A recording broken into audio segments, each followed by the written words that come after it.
Got it done. If you back them, you're celebrating.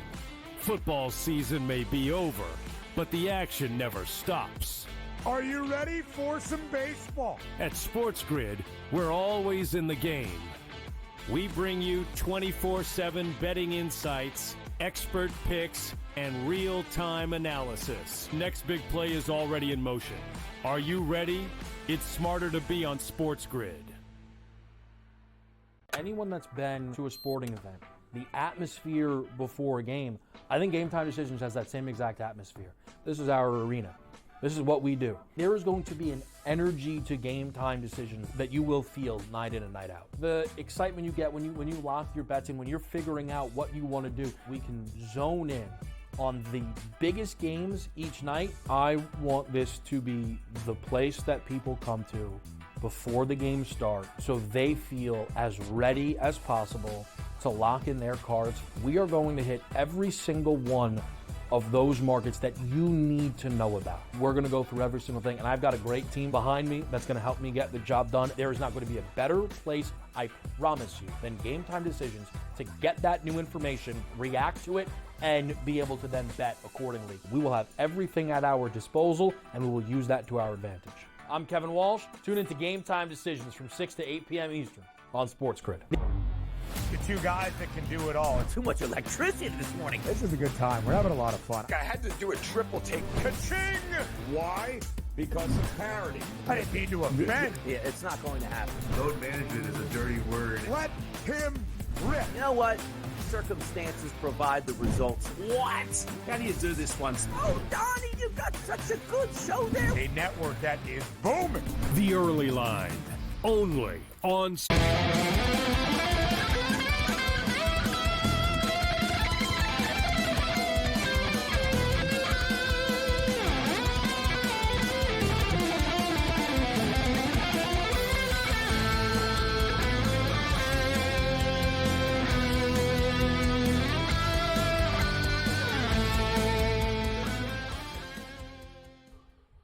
Let's roll. This is SportsRage. I am Gabriel Morency. It's the players, the hustlers, the people to bust them, and everybody else in between. Let's do this thing. The Monday Night Meltdown has begun on the SportsGrid radio and television network, Sirius XM channel 159.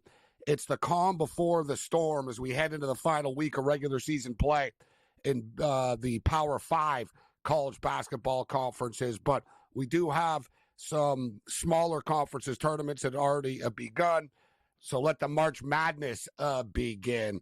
So we're breaking it down here this evening. We've got NHL hockey going on, NBA basketball.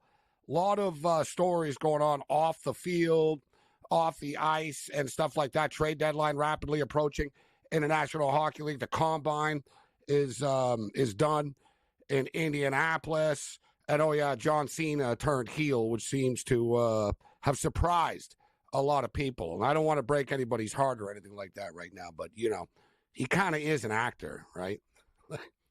I don't want to be that guy because I actually like wrestling. So I don't want to be that guy to say, you know, like it's kind of like it's not real, right? But the thing is, it used to kind of be real, right? Like bad guys used to be bad guys in real life. I was a big, like, Ken Patera fan growing up as a kid. Ken Patera used to throw people through, like, glass doors in hotels. And, like, you ask him for an autograph, and he'd beat you up. Hell, I got robbed by a wrestler that I once got an autograph from. Like, in the old days, like, heels were really heels for real, right? Like, they were like, yeah, this guy's, you know, the reason why he is a heel because he's actually a bad person, right, in real life. You know, you can't take it seriously now, right? I mean, you know, hey, like John Cena, I know he's big, and, you know what I mean, he's super popular. And people are into it, so I'm not criticizing anybody that's into it, but I'm just saying, like, the dude's in movies. I mean, good guy, bad guy, whatever. He's freaking acting. It's like The Rock. I mean, Rock's a good guy, whether he wants to be a jerk in the ring or not. He's still a good guy. I miss the old school days, like Greg the Hammer Valentine. Just, you know, just sort of a mean dude in and outside of the ring.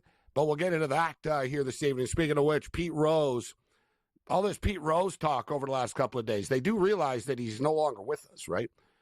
Like, and Trump's like he's going to pardon him from what? Like, you can't just pardon someone into the Hall of Fame, bro. Like, I don't know, I guess he can, Right? I guess he's going to call the Hall of Fame and say, listen, this is what you're supposed to do. I'm the king. But I was like, all right, you can like Rob Manfred. Oh, we're thinking about reinstating him. Reinstating him, he's dead. What are you going to do? You going to put a casket at second base? Like, what do you mean, reinstate what? Like this, we're going to reinstate him. It doesn't mean that people are going to vote for him to put him into the Hall of Fame after. They don't want to put, like, the steroid guys in either. You think they're putting Pete Rose in? Like, Pete Rose isn't the only one that should be in the Hall of Fame. And should Pete Rose be in the Hall of Fame due to his baseball, his stats? Yes. Right? I've always been an advocate of Pete Rose to be in the Hall of Fame. The more I've learned over the years, the less that I've been like, it's not a hill I'm going to die on. We'll put it that way. Right? Like, it's not a hill I'm going to die on. But should he be in the Hall of Fame? Yeah. So should Roger Clemens. So should Barry Bonds, right? I mean, there's a lot of dudes that should be in the Hall of Fame, but, unless there's some sort of executive order, you're going to force people into the Hall of Fame. I don't see, like, what difference this makes at this point. All right, so we're at the half right now of the Houston and Kansas game. Kansas Jayhawks, listen, we know that the Jayhawks, they're not having a terrible year. They're just not up to their standards. The standards that people are used to with Jayhawk basketball. And it got ugly over the weekend. They lost. They were laying points to Texas Tech on their home court. They don't lose at home very often. They lost the game to Texas Tech. There was like racial threats and death threats to the players online after the fact. And, I didn't really know how they're going to react tonight coming into this game. You're playing against the Houston Cougar team that pretty much just pulls away from everybody as the game goes on. But I thought that, if there's ever a spot that Kansas is going to dig down deep and sort of unite as a team, it would be tonight. They're hanging around right now. It's 30-27. We're at the half. The Jayhawks are getting 7.5 right now. But the thing is, this is what the Houston Cougars do, right? This is what the Cougars do. When the Cougars are playing against a good team, it's usually pretty close until, they just sort of start to pull away as the second half goes on. Next thing you know, they're up by 7. They're not up by 3 anymore. They're, look at this. They're up by 11 suddenly, And once they get you in that vice, you're not getting out of it. Right? You know what I mean? Like, you're not going to tap out, but you have a hard time. Like, they just suffocate you because they're so good defensively. And they're pretty good offensively, although this has been a pretty ugly basketball game. There's been a lot of bricks in this game, which leads me into the total at 125.5 right now. Both teams have missed a lot of easy baskets. Like, you can argue it's a battle. It's a competitive game. You can tell, like, there's a lot of passion on the court. But is it, it's not, it hasn't been a work of art. Let's just say this first half. It's 30-27. It's been one brick after another. And, the players are playing defense. Like, there's bodies flying around everywhere and stuff. But nothing's going in. But with that being stated, I think it's going to open up a little bit. So they got 57 here. We got to get to 126. It's 125.5. I think it will. I don't think this game is going to end 60 to like 54 or anything like that. That's just a little light. There's going to be fouls late in this game as well. And Houston should be up by the perfect amount of points to where we're going to get some fouls late. If they're up by 7 or 8 with 2 minutes left, 3 minutes left, etc. The foul game. The Jayhawks will foul. I can't take the 7.5, and I don't really want to lay the 7.5. I'm scared if you take the 7.5, it wouldn't surprise me if the Houston Cougars pulled away in the last couple of minutes of the game. But at the same point in time, I also think Kansas are really playing with some pride tonight, and they're uniting together, and they are playing their hearts out. Things just aren't really going their way. The shots aren't falling for them. But I think, like I said, it's 30-27. I think this game will open up a little bit. Let's go over to 125.5. We're at the half still. You got time to get this thing in. We split our college basketball tonight. We took Queens plus the points. They won outright against Florida Gulf Coast, but the game went under the number. We bet the over as well. So we went 1-1 there. We'll jump in on this game. UCLA and Northwestern. I thought this is going to be a super close game, and it is a super close game. It's 42-40. Northwestern, they've sort of been going back and forth. Northwestern are now up 42 to 40. There's 15.5 left in the basketball game. 15.5 left in the second half. In-game total is 137.5 right now outside of Chicago, UCLA on the road once again. We've got NHL hockey going on right now. Potentially a couple of upsets in the making, maybe. And in fact, actually, I didn't realize how late in the San Jose-Toronto game we actually were right now. The San Jose Sharks and the Toronto Maple Leafs are tied. Deuces wild with about a minute and a half left in this game. We're on the San Jose Sharks plus 2.5 goals in this game. You know my MO. Anytime you get these big-time numbers and there's a massive favorite, I always see what I could, if I can get in on the 2.5. We got into the 2.5, and not a bad price. It was like minus 165. So we got Sharks plus 2.5. We're looking good. There's 50 seconds left in the hockey game. The Chicago Blackhawks busting up potentially one of our guest parlays tonight. Captain Chalk, George Kurtz, in the house. So is Joe Madden. So is Sean Higgs. And so is the Raging Redhead Cam Stewart. So we were locked and loaded. We got a full house on the Monday night meltdown this evening. Blackhawks are up 3-1 on the Kings right now. Let's roll. This is SportsRage. Bring it.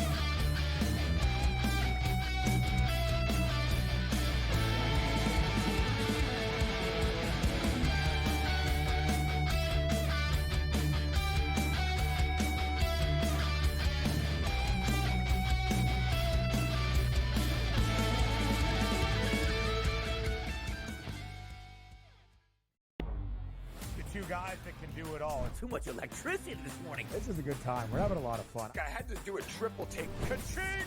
Why? Because of parity. I didn't mean to offend. Yeah, it's not going to happen. Load management is a dirty word. Let him rip. You know what?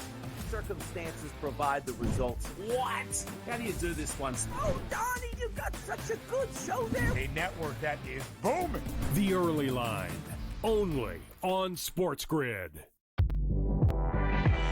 The Knicks versus the top 3 teams in the league.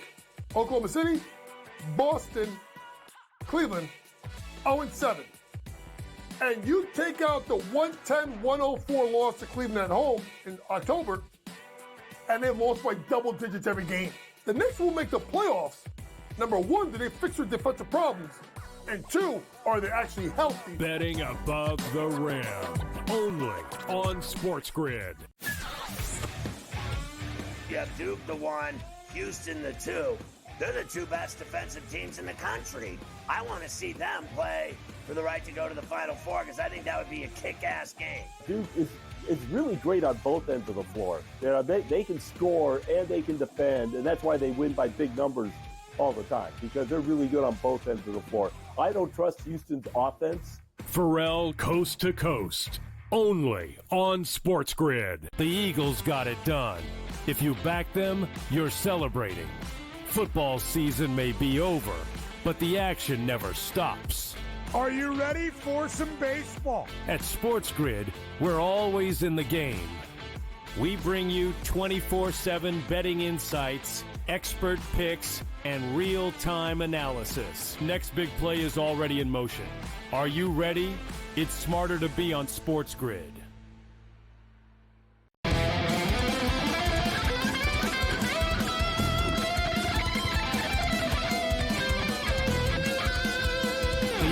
Got it done. If you back them, you're celebrating. Football season may be over, but the action never stops. Are you ready for some baseball? At SportsGrid, we're always in the game. We bring you 24/7 betting insights, expert picks, and real-time.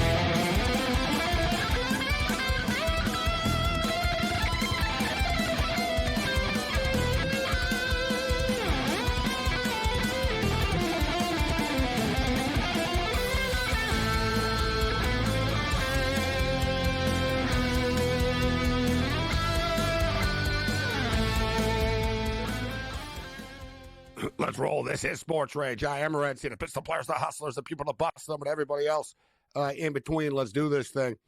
I don't think we're live on X right now. I saw earlier in the day a lot of different shows and broadcasters were saying that there was a problem with the video feeds today on X, on Twitter.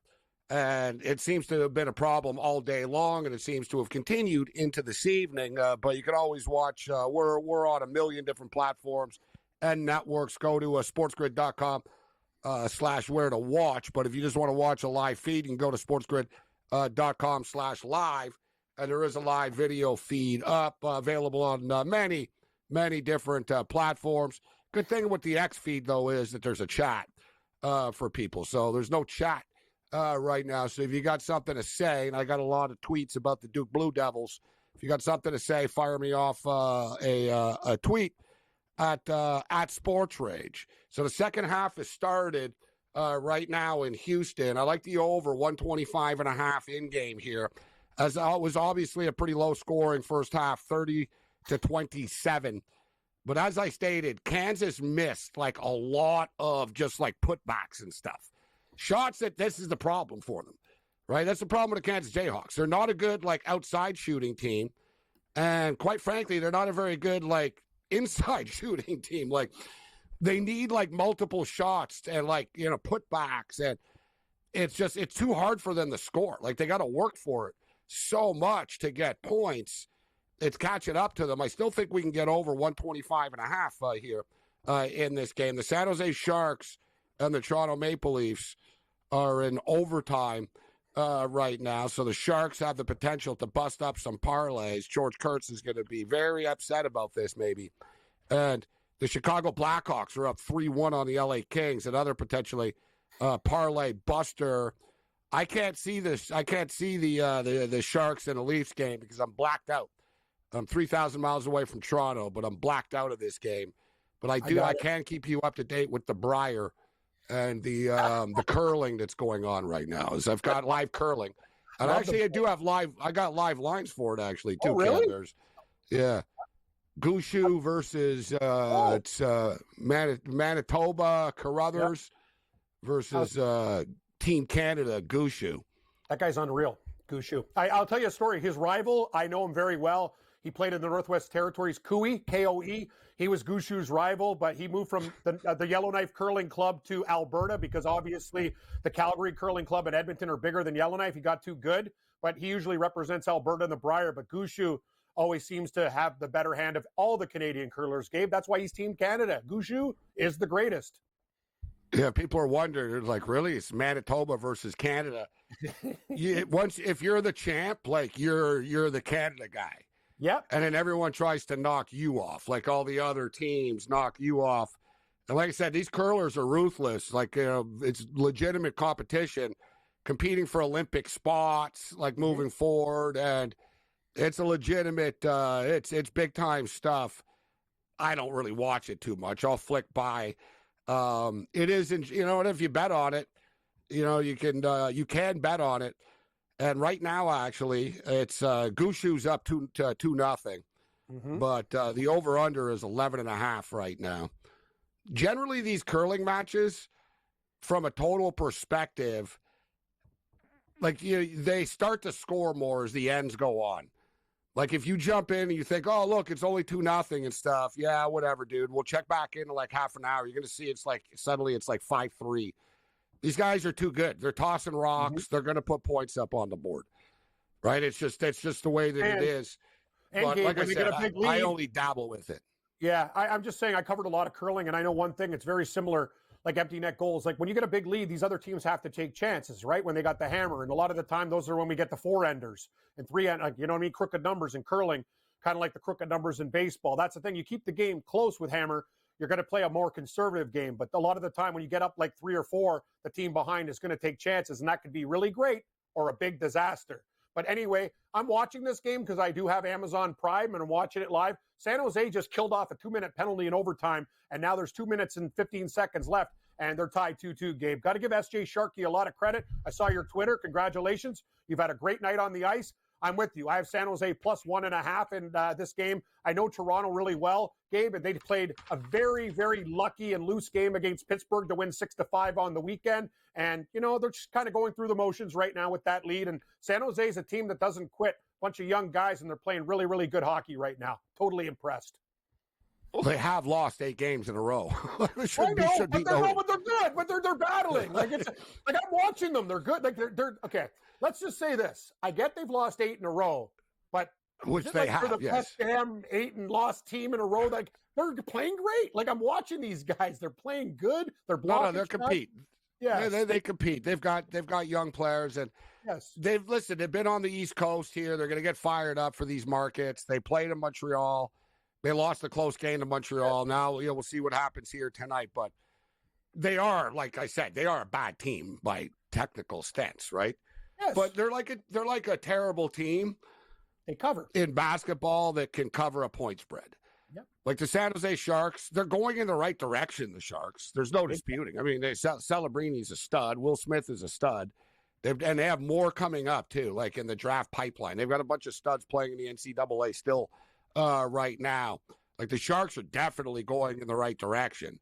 Look at this game. Facts are facts. Like they are a terrible team. But look, in their last 5 or 6 losses, one goal to the Canucks in overtime, one goal to the Flames, one goal. They're like the Raptors, actually. Like they're like the Raptors. Like if you watch the Raptors, it's kind of strange. Like if you didn't see the Raptors record like on the screen, you'd think these guys are pretty good, actually. But then you look and you're like, oh, they're actually not. They're like 18 and 50, so they're not that good.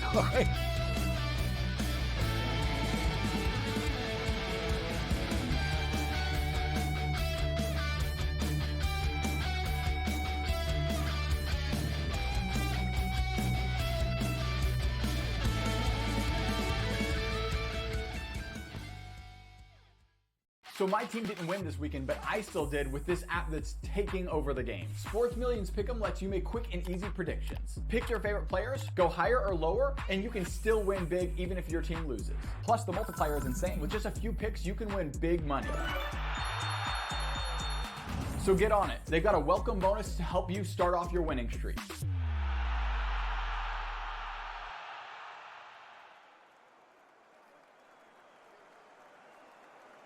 Anyone that's been to a sporting event, the atmosphere before a game, I think Game Time Decisions has that same exact atmosphere. This is our arena.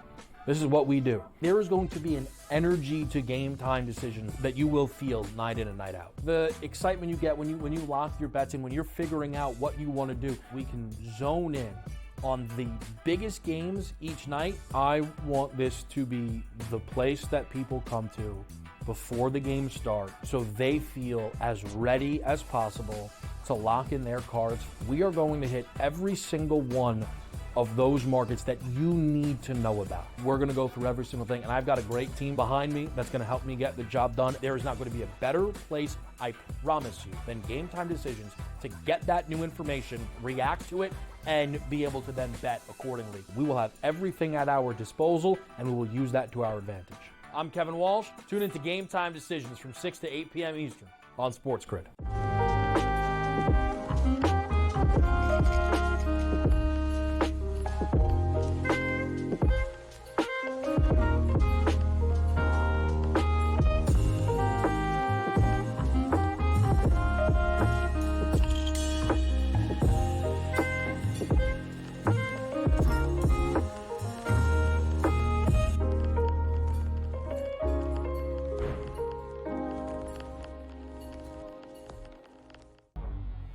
Two guys that can do it all. Too much electricity this morning. This is a good time. We're having a lot of fun. I had to do a triple take. Ka-ching! Why? Because of parity. I didn't mean to offend. Yeah, it's not going to happen. Load management is a dirty word. Let him rip. You know what? Circumstances provide the results. What? How do you do this one? Oh, Donnie, you've got such a good show there. A network that is booming. The Early Line, only on SportsGrid.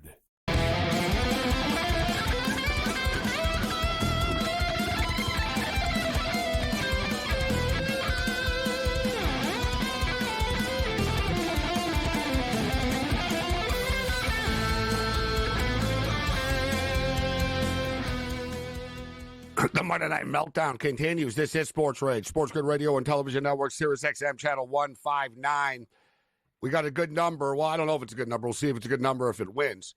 But I didn't. By the time I clicked it, it went down. They missed a couple of shots. I got in on over 121.5. But it is currently the 125.5 that I liked at the half. The Kansas Jayhawks have gone on a little bit of a run here to start the second half.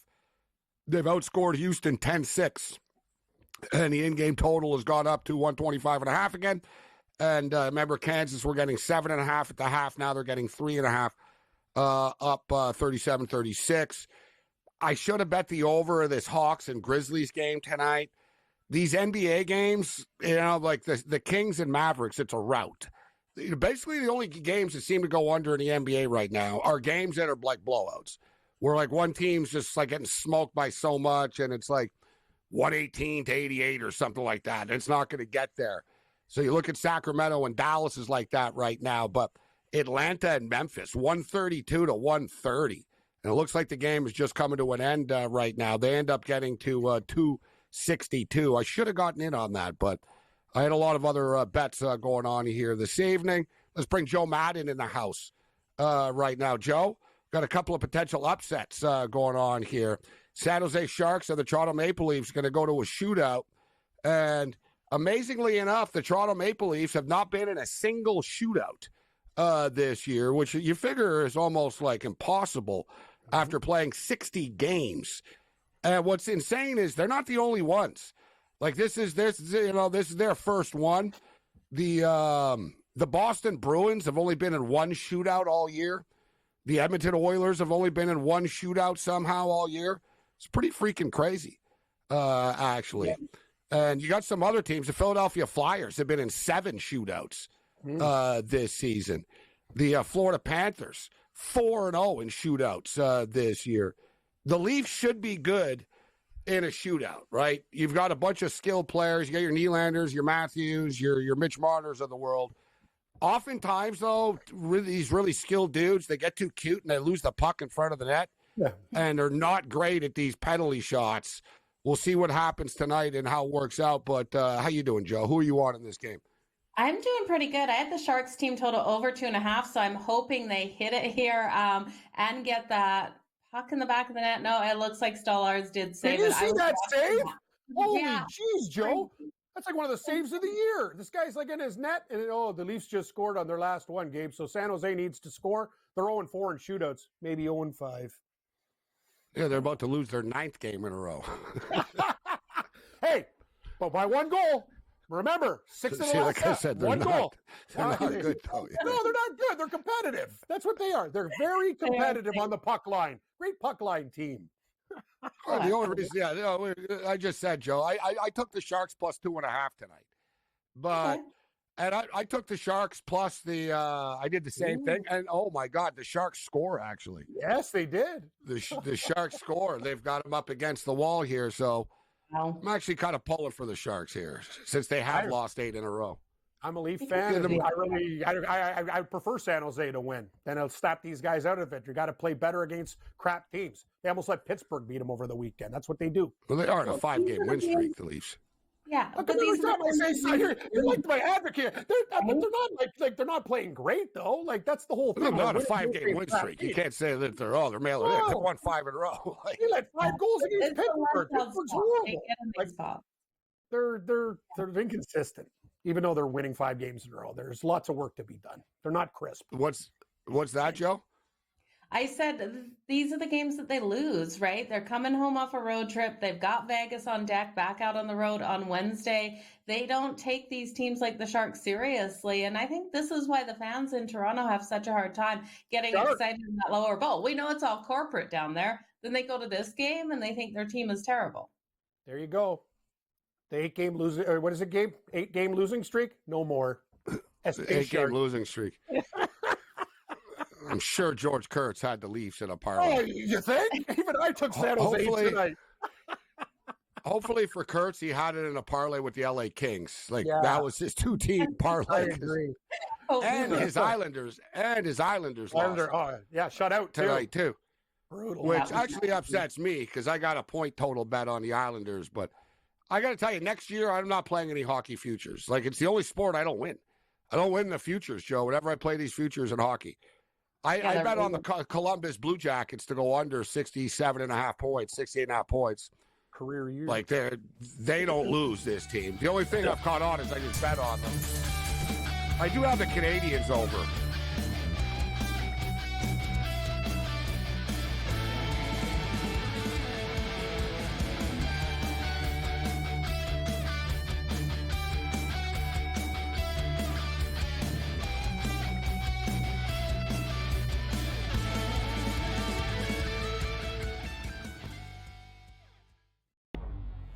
two guys that can do it all. Too much electricity this morning. This is a good time. We're having a lot of fun. I had to do a triple take. Ka-ching! Why? Because of parity. I didn't mean to offend. Yeah, it's not going to happen. Load management is a dirty word. Let him rip. You know what? Circumstances provide the results. What? How do you do this one? Oh, Donnie, you got such a good show there. A network that is booming. The Early Line, only on SportsGrid. The Knicks versus the top 3 teams in the league. Oklahoma City, Boston, Cleveland, 0-7. And you take out the 110-104 loss to Cleveland at home in October, and they've lost by double digits every game. The Knicks will make the playoffs. Number 1, do they fix their defensive problems? And 2, are they actually healthy? Betting above the rim, only on SportsGrid. You have Duke the 1, Houston the 2. They're the 2 best defensive teams in the country. I want to see them play for the right to go to the Final Four because I think that would be a kick-ass game. Duke is really great on both ends of the floor. You know, they can score and they can defend, and that's why they win by big numbers all the time, because they're really good on both ends of the floor. I don't trust Houston's offense. Pharrell coast to coast, only on SportsGrid. The Eagles got it done.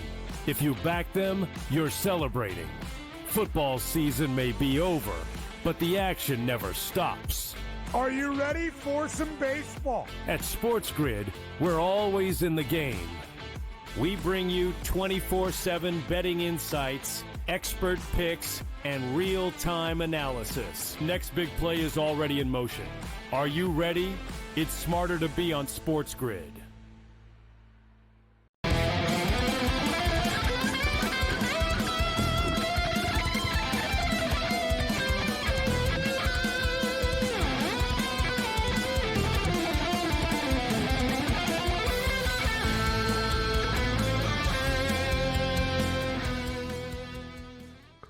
The Monday Night Meltdown continues. The San Jose Sharks get it done on the road in Toronto. The Blackhawks are up 4-1 on the Kings right now. It's 42-39 in Houston. Pretty quick, pretty fast second half here, actually. Like, they've already played 8 minutes. There's 11 and a half minutes left. It feels like the second half just started. But it's been pretty eventful. It's a pretty cool game, actually, this Houston and Kansas game. In-game total is 126.5 right now. Cougars have a 3-point lead, 42-39, in-game total 126.5. And Kansas are now getting 5.5. UCLA are up 57-52 on Northwestern right now. They've been going back and forth all night. Now the Bruins have a 5-spot lead. And the other stuff, this is like we're in a DGen special here, like Jackson State, Prairie View A&M, Sacramento State and Portland State, Northern Colorado, Weber State, a lot of stuff. I was like, yeah, you know what?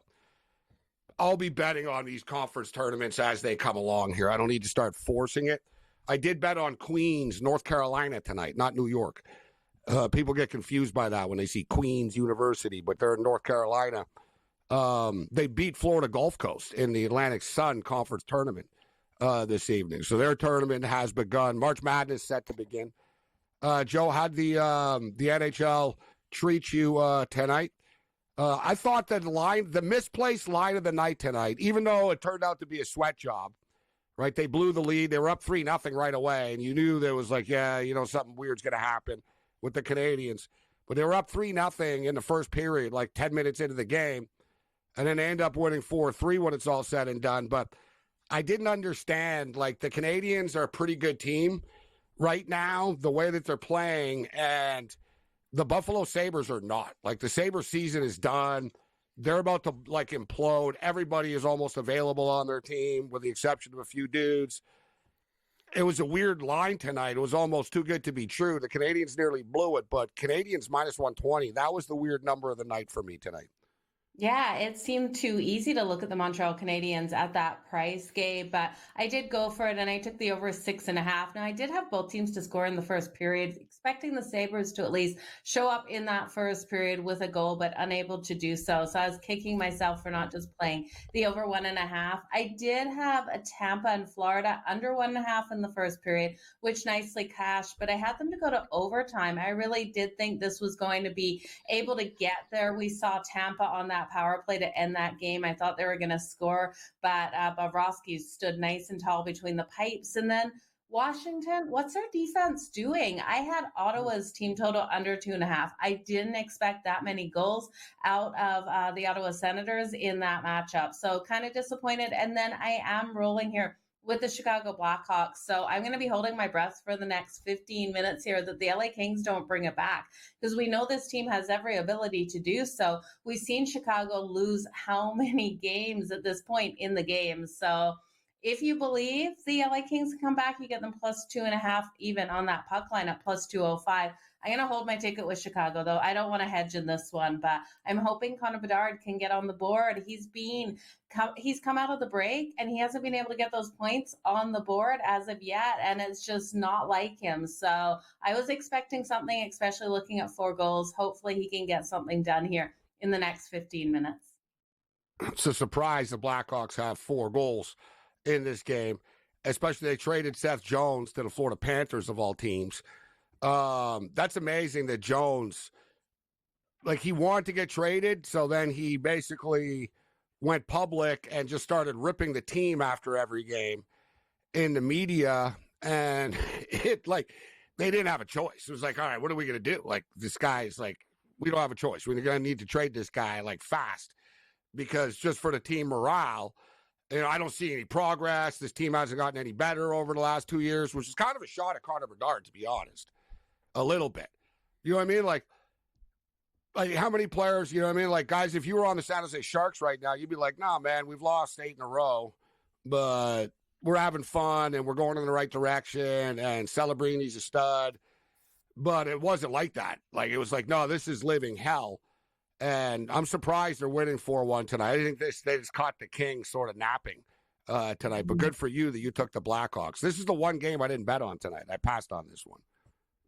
Yeah, I looked at Spencer Knight in net, and that's what I thought, because that quick trade with Spencer Knight coming in, I didn't realize at the start of the morning that he was going to be in. I was looking at a way to, you know, look at Chicago and how to bet it here with the Kings just in the scheduling spot out on the road. But as soon as I found out it was Spencer Knight, it had to be all in on the Chicago Blackhawks. So I believe when I got it, it was plus 210. Earlier in the day, you're getting almost 3-1 to your money. So missed out on some value, but happy to see them right now at this position.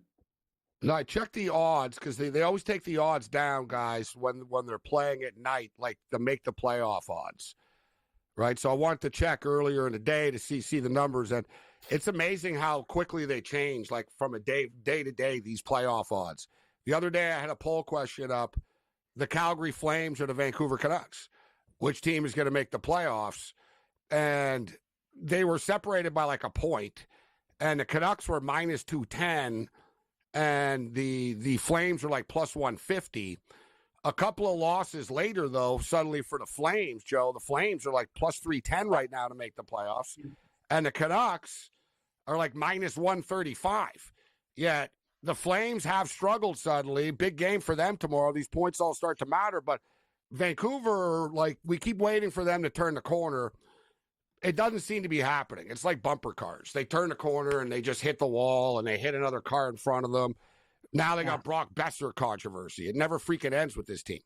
I've never seen a team with contract issues midseason as much as this team does.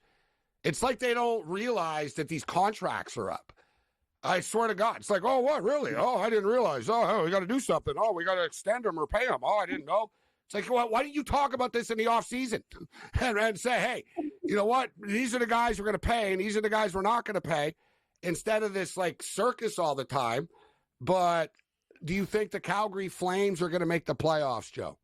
I really struggle to see them making the playoffs, Gabe. You look at this road trip, they're having a heck of a time out there on the ice. They're not able to get much done. They were able to record a point, but they got shut out in 2 games and then recording a point because of overtime and just picking up that. I don't think it's enough here because Calgary can't play on the road. They can play solid at home, and Dustin Wolf's good. I'm hearing trade rumors on Dan Vladar as well, so we'll see if he's up for grabs here from Calgary. I do think they should be sellers right now. I don't think this team can make the playoffs. And if they do, I'm going to be super excited. But I think Vancouver will get that spot. Calgary needs to beat the Philadelphia Flyers tomorrow. They've had the upper hand. They've won 8 of the last 11 meetings, but I don't know. This is a long, brutal road trip. I think this team is tired. Who wants Dan Vladar? That guy's horrible. He is. He had a good game. What are you going to get for Dan Vladar? I don't know. Maybe a draft pick. Like, seventh rounder. Yeah, exactly. Maybe not even that. Yeah, I don't think anyone's coming in to save the cavalry for the Calgary Flames right now via the trade deadline. They kind of, like I said earlier, I've been waiting for them to implode a little bit. They've been up and down, this team, but they've definitely overachieved. Now they're riding a 3-game losing streak. I tell you, though, a team like before it was the Calgary Flames and the Vancouver Canucks, the Avalanche, by winning a couple of games, have distanced themselves a little bit. But suddenly right now, the St. Louis Blues have 64 points. They're only 1 point behind the Flames and the Canucks right now. Hell, the Utah Hockey Club are hanging around right now, guys. They got 63 points. They're only 2 games out of a playoff spot right now. But the thing is, the St. Louis Blues and the Utah Hockey Club are both St. Louis have played 2 more games than Vancouver and Calgary, and Utah played 1 more. So the games in hand kind of do matter. Joe Madden, always good, Joe. Good luck with the Blackhawks. I think you're looking good here. I don't think the collapse is coming tonight. I hope not. Knock on wood, you guys, because if it does, I'll be crying in my soup tonight. They're looking good. Sean Higgs steps up and in.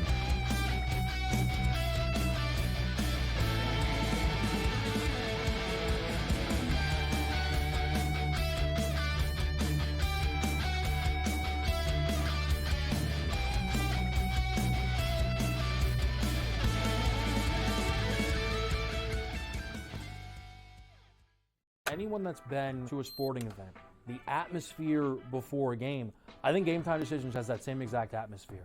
This is our arena. This is what we do. There is going to be an energy to Game Time Decisions that you will feel night in and night out. The excitement you get when you lock your bets in, when you're figuring out what you want to do, we can zone in on the biggest games each night. I want this to be the place that people come to before the games start so they feel as ready as possible to lock in their cards. We are going to hit single one of those markets that you need to know about. We're going to go through every single thing, and I've got a great team behind me that's going to help me get the job done. There is not going to be a better place, I promise you, than Game Time Decisions to get that new information, react to it, and be able to then bet accordingly. We will have everything at our disposal, and we will use that to our advantage. I'm Kevin Walsh. Tune into Game Time Decisions from 6 to 8 p.m. Eastern on SportsGrid. We know the Knicks are talented. They're 37-20. It's not a bad season by any stretch. They're just not beating the upper echelon team. This is the Knicks team right now. They're a very good team. And I'm a Knicks fan. You can't look at there and say, this team can win a championship. They're not good enough. They're not good enough defensively. Are we the New York Knicks or are we the New York Fugazis? Just forget about it. The Early Line, only on SportsGrid. Is that kind of helpful when it comes to preparing for a major? Is that you're just like 1 foot in front of you at this point? Ideally come to a place here at Bay Hill where I've had good success in the past. I've only played it the last 21, 2, 3, and 4. So, but I've played it well, and I really like that we're heading there with where I'm at right now. I think it's going to tell me a lot. The Smiley Show, only on SportsGrid.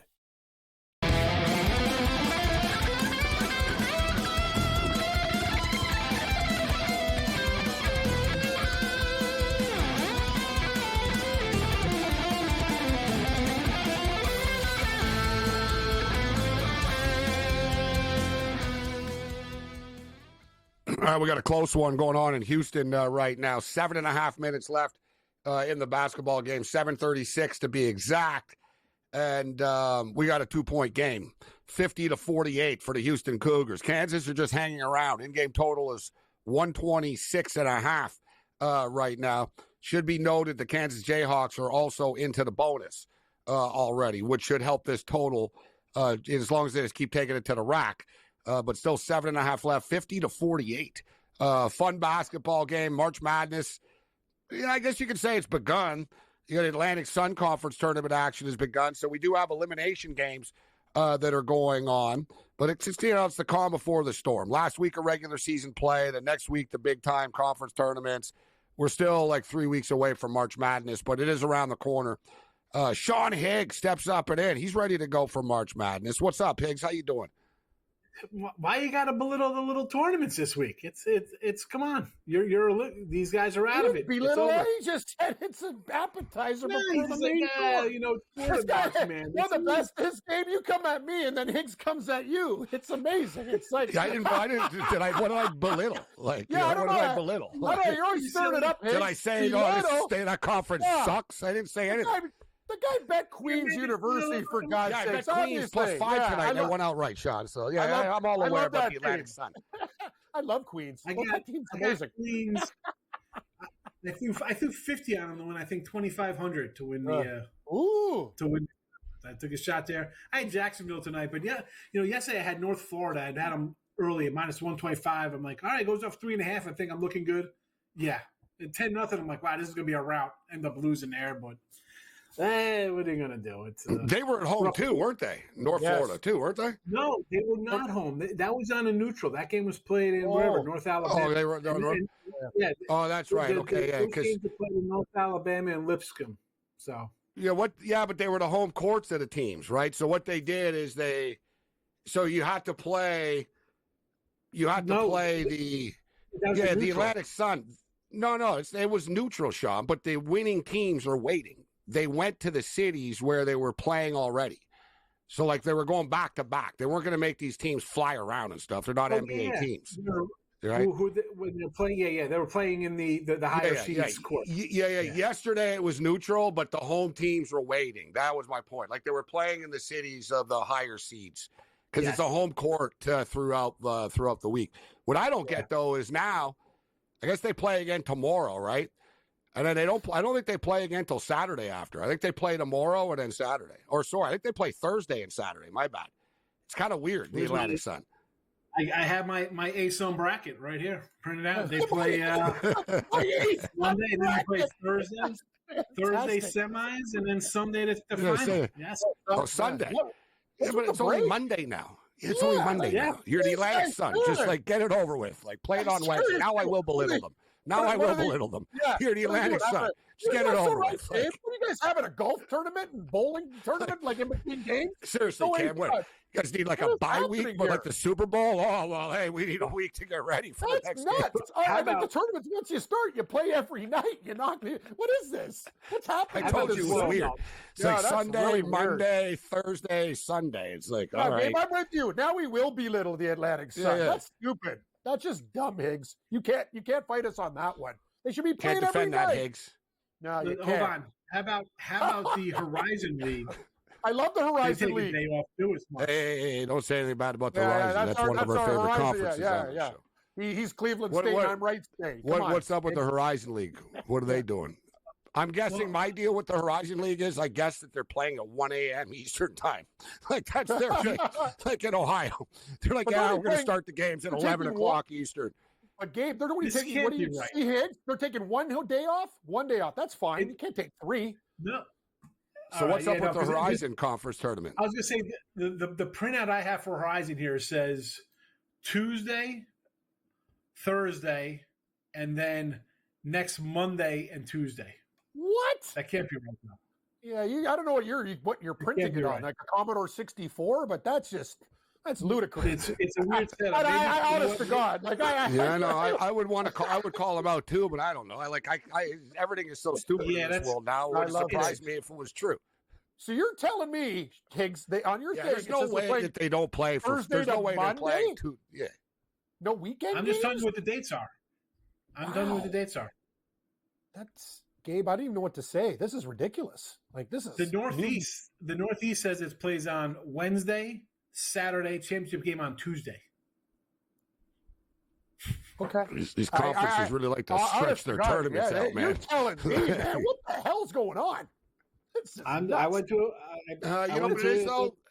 with those ones, though, I was going to say they travel. They're not on neutral courts. Yeah, but still, like that's what I was saying about the A-Sun. Like it was interesting. Like I saw that they were playing in the same city that the home team was waiting today in, and I was like, yeah, they're Atlantic Sun. They can't be like. But Gabe, they're not going to we're New gonna Zealand. get on a plane and go to the next city tomorrow, that's right? 4 days. Like it's like and let's be real too. I don't want to belittle the Horizon, but now we will do. Guys, like you could take an effing bus from like school to school, like an hour. Like, they're all like in this little window here. Like in Dayton, Youngstown State, like they're all high. Like, come on, it's guys. Detroit. It's basically Detroit, Cleveland, Youngstown, Youngstown, not Dayton, but Youngstown, Ohio. Western Kentucky. They're not going far. Like it's Northern Kentucky. Yeah, sorry, Northern Kentucky. I meant. Thank you, Sean. The Norseman. Yeah, correct. It's all right. It's close, it's close to North. It's the west side of the Sean's North, ready to go. Yeah, he really is. Yeah, he's got his Horizon League. What other brackets? Yeah, what other league brackets? What other brackets you got printed? What else you got in your vault there, I got a stack of brackets, bro. I love you do, man. I like it. Amazing. Normally in the NFL, you make noise with the papers. I like these. These aren't loud like booklets like your NFL papers. Yeah. Well, that's because the NFL, I bust out the book. I'm out here. I'm killing trees one at a time, taking them all down. Game. Who do you have in the Houston, Kansas game right now? Got under 132.5. Ooh. I think you could get it. I got it over 121.5. I gave everyone the 25.5, but by the time I was yapping away, by the time I got the bet in, it was 121.5. I think we could both hit, actually. I could see this getting to like 128 or something. Unless we get an overtime, then I'm done.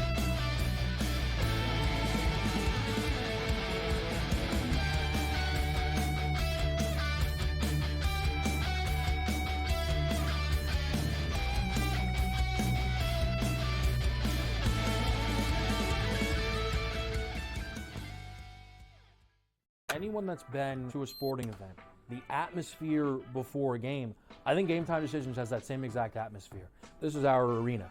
This is what we do. There is going to be an energy to Game Time Decisions that you will feel night in and night out. The excitement you get when you lock your bets in, when you're figuring out what you want to do, we can zone in on the biggest games each night. I want this to be the place that people come to before the games start so they feel as ready as possible to lock in their cards. We are going to hit every single one of those markets that you need to know about. We're going to go through every single thing, and I've got a great team behind me that's going to help me get the job done. There is not going to be a better place, I promise you, than Game Time Decisions to get that new information, react to it, and be able to then bet accordingly. We will have everything at our disposal, and we will use that to our advantage. I'm Kevin Walsh. Tune into Game Time Decisions from 6 to 8 p.m. Eastern on SportsGrid. We know the Knicks are talented. They're 37-20. It's not a bad season by any stretch. They're just not beating the upper echelon team. This is the Knicks team right now. They're a very good team. And I'm a Knicks fan. You can't look at there and say, this team can win a championship.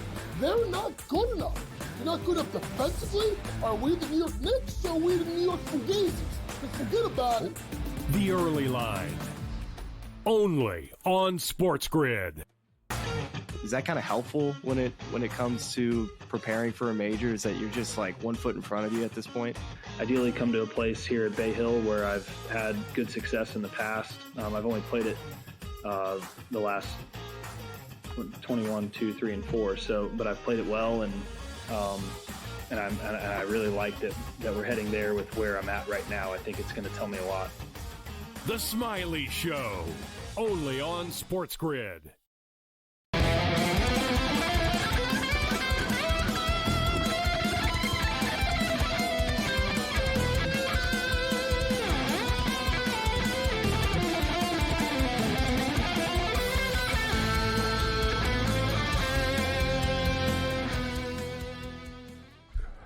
This is SportsRage. I am Morency. So the conference tournaments have begun. Our boy Higgs is rocking and roll. He's got an A-Sun bracket printed up. He's got his Horizon bracket printed up. Speaking of the Horizon tournament, Robert Morris is plus 260. Wisconsin, Milwaukee not to be confused with Doug Gottlieb's train wreck of a basketball team, plus 260. My Cleveland State Vikings, plus 350. Purdue Fort Wayne, plus 650. Youngstown State, plus 850. Oakland, but not California. Michigan, plus 1,400. Wright State, plus 1,600. Northern Kentucky, 22-1. IUPUI, 200-1. Detroit Mercy, 250-1. And Wisconsin Green Bay, 250. That's like crazy numbers, actually, 250-1 for a conference tournament. But those teams are so bad. Unless, imagine that, Higgs. That'd be the Cinderella story of all Cinderella stories. Although nobody likes Doug Gottlieb, but if Wisconsin Green Bay somehow won the Horizon, they're not though.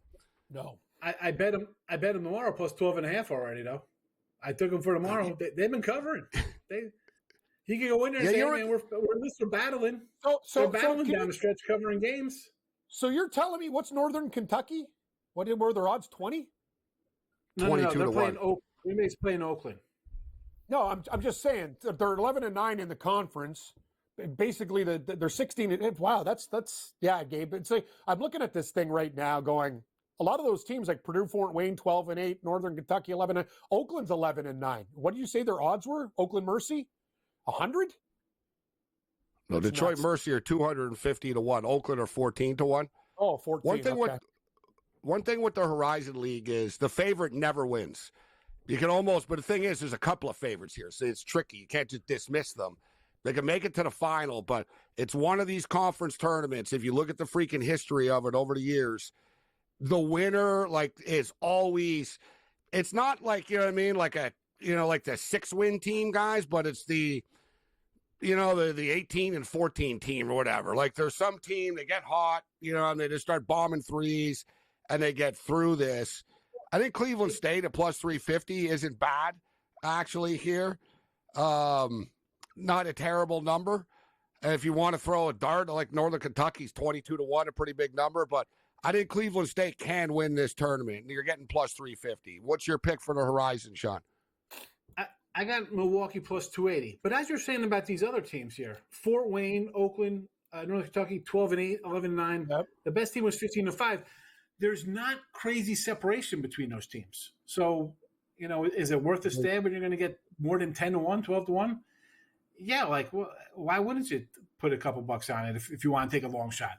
And as you said, you're going to get one of those, like you said, it's always like a 19 and 14 team or something, like 18 and 16 versus 17 and 15. Like, where'd these guys come from? And both of them are going to be longer shots. It's not the favorite. Robert Morris is what worth. You only have to get it right.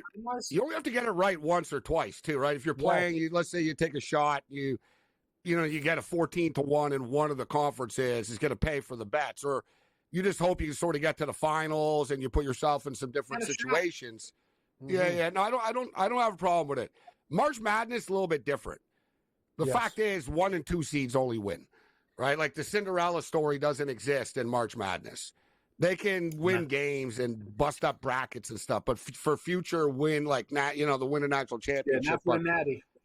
Yeah, exactly. Yeah. Not for the Natty, yeah. Like the West Coast tournament's fun this year. Gonzaga, didn't have the greatest year, but you'll notice over the last couple of games, they kind of, reminded people, oh, yeah, you know what?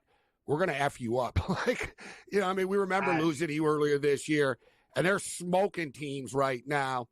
They're minus 125. St. Mary's are plus 135. Santa Clara are 14-1. This will be a fun tournament, but looking at it, I don't want to be chalky here, guys, but Gonzaga has a chip on their shoulder. They don't like people questioning them. They're trying to jockey for a higher seed right now. I guess you can make an argument for St. Mary's. A lot of those other teams, Oregon State at 40-1, they're a pretty good team. It's a massive number. But ultimately, guys, I think it will end up being Gonzaga that wins this. Shaw, what's your opinion on the West Coast? I like Mary's. I just think the defense, they come and clamp down sometimes. It's crazy. I know Gonzaga's the favorite. All right, we've been here, 17, 20 straight years during the championship game every year.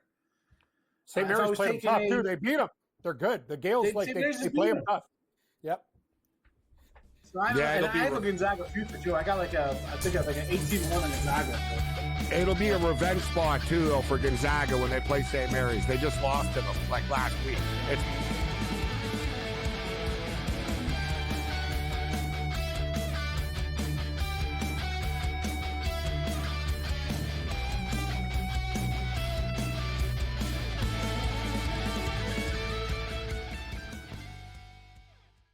Anyone that's been to a sporting event, the atmosphere before a game, I think Game Time Decisions has that same exact atmosphere. This is our arena. This is what we do. There is going to be an energy to Game Time Decisions that you will feel night in and night out. The excitement you get when you lock your bets in, when you're figuring out what you want to do, we can zone in on the biggest games each night. I want this to be the place that people come to before the games start so they feel as ready as possible to lock in their cards. We are going to hit every single one of those markets that you need to know about. We're going to go through every single thing, and I've got a great team behind me that's going to help me get the job done. There is not going to be a better place, I promise you, than Game Time Decisions to get that new information, react to it, and be able to then bet accordingly. We will have everything at our disposal, and we will use that to our advantage. I'm Kevin Walsh. Tune into Game Time Decisions from 6 to 8 p.m. Eastern on SportsGrid. We know the Knicks are talented. They're 37-20. It's not a bad season by any stretch. They're just not beating the upper echelon team. This is the Knicks team right now. They're a very good team. And I'm a Knicks fan. You can't look at there and say, this team can win a championship. They're not good enough. They're not good enough defensively. Are we the New York Knicks or are we the New York Fugazis? Forget about it. The Early Line. Only on SportsGrid. Is that kind of helpful when it comes to preparing for a major? Is that you're just like 1 foot in front of you at this point? Ideally come to a place here at Bay Hill where I've had good success in the past. I've only played it the last 21, 2, 3, and 4. So, but I've played it well, and I really liked it that we're heading there with where I'm at right now. I think it's going to tell me a lot. The Smiley Show, only on SportsGrid.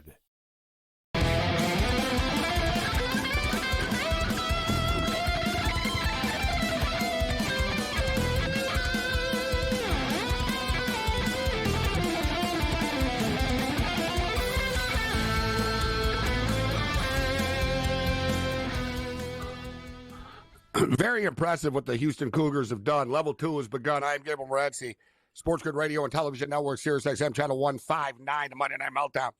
The thing with the Cougars is, before they were in the, they've bounced around conferences, but whatever. Years ago, the Conference USAs and then the American Athletic Conference, which is a pretty good basketball conference. But for them to go into the Big 12, which is a big-time basketball conference, and just, own it and smash these teams. I know they're not killing Kansas right now, but it's like Kansas can't. It's like a boxer that knows they're winning on decision. They're like, just keep on. Houston are like, yeah, whatever, guys. You can't beat us, right? And you just saw Kansas offensive foul, getting frustrated in the paint. They're too reliant on Dickinson. But for the Houston Cougars to go into this conference, Sean, and take over the Big 12 the way they have, that's why, they are national championship contenders. It's not like they're just beating up on bad teams and stuff. They're beating really good teams. It's like Duke, man. Duke are freaking scary right now. Duke are, killing teams, guys. I don't think people realize, what Duke have done here. I had the under Duke today. I wasn't expecting them to score 95 points, kind of. I thought it'd be kind of a cruise control kind of game for them. Gabe, the thing is with Duke, too, if you watch their games, and you guys know or watch college basketball, I've never seen a Duke team hustle like this before. Not just the talent that they have on the team. They're all over. Wake had a couple things going, then Duke's just no way. Hustling for rebounds. And some of the old Duke teams, Gabe, they were kind of had talent, but they didn't, they were lazier. These guys are real, they're a blue, they play like a blue-collar team. They're scary as hell, Duke. They're real good. Real good. If you look back at Duke teams and what good teams they've had over the years, this Duke Blue Devil team this year has broken records.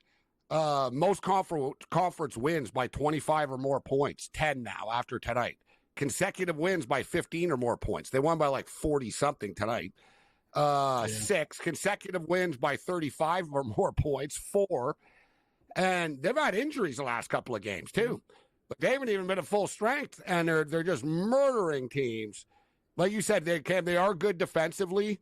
They're well coached. Like they have a bunch of tall, long dudes that are just sort of annoying, scrappy type of dudes mixed in with the best player in the country. Clemson in the ACC tournament. That's right. In the ACC? Clemson. That's the one? The one, huh? Yeah, if they're going to lose, are they just going to not lose until they get into the tournament and just run into the championship game? I get it. They beat Auburn. They're up there. Them and Auburn look like the class, and then you got, your Houston, and you want to put other team maybe underneath them. But I just think teams like that, when you're winning, how many in a row have they won? Were they going to go on a 27-game win streak? So I don't know. I look for a team to get picked off. Not that I hope for teams lose, but I think a team almost kind of, if you have a bad one there, you kind of get more focused and be like, all right, what's our main goal here? We won regular season. We lost here. Let's compartmentalize and get. Sean, I think it feels different. Like those old Duke teams, yes, but these guys are just no. They have a totally different attitude. To Gabe's point, well coached. They like murdering teams. They don't feel like a Duke team. They're like Duke, but with guys who absolutely give her. And those old teams relied on skill. These guys have skill and an impeccable work ethic and a great coach. No offense to Coach K. They're playing hard. This guy's done a great job. They definitely hit on their coach by North Carolina, swung and missed. That's for sure. Sure did. Well, let's see, right? He's, one of them has Cooper Flag. The other one doesn't, right, Sean? Let's be real. So makes okay, hold on. We're talking North Carolina. You told me you don't got any NBA picks on North Carolina's bench? Got nobody on the roster going to the NBA, North Carolina?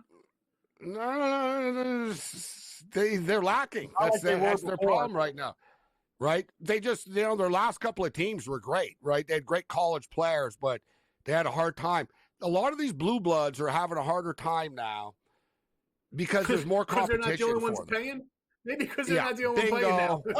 Bingo. You just said it exactly, Sean. Like North Carolina used to just be like, yeah, whatever, dude. And Kentucky. You'd be like, all right, if you're North Carolina, Kentucky, Kansas.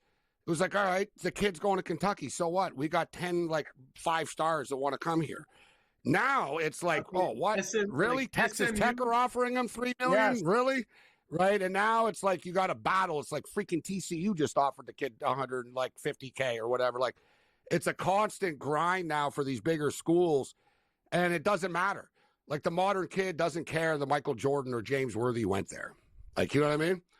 It's like, all right, no, right. You know what I mean? Who's that? Okay, is this supposed to, how does this help me? You could sell them on a Nike stuff, but so can the Oregon Ducks, who freaking own Nike. You know what I'm saying? Yeah. Phil Knight's you know what I mean? He could be yeah, I'm the one that actually made Jordan shoes. So come here.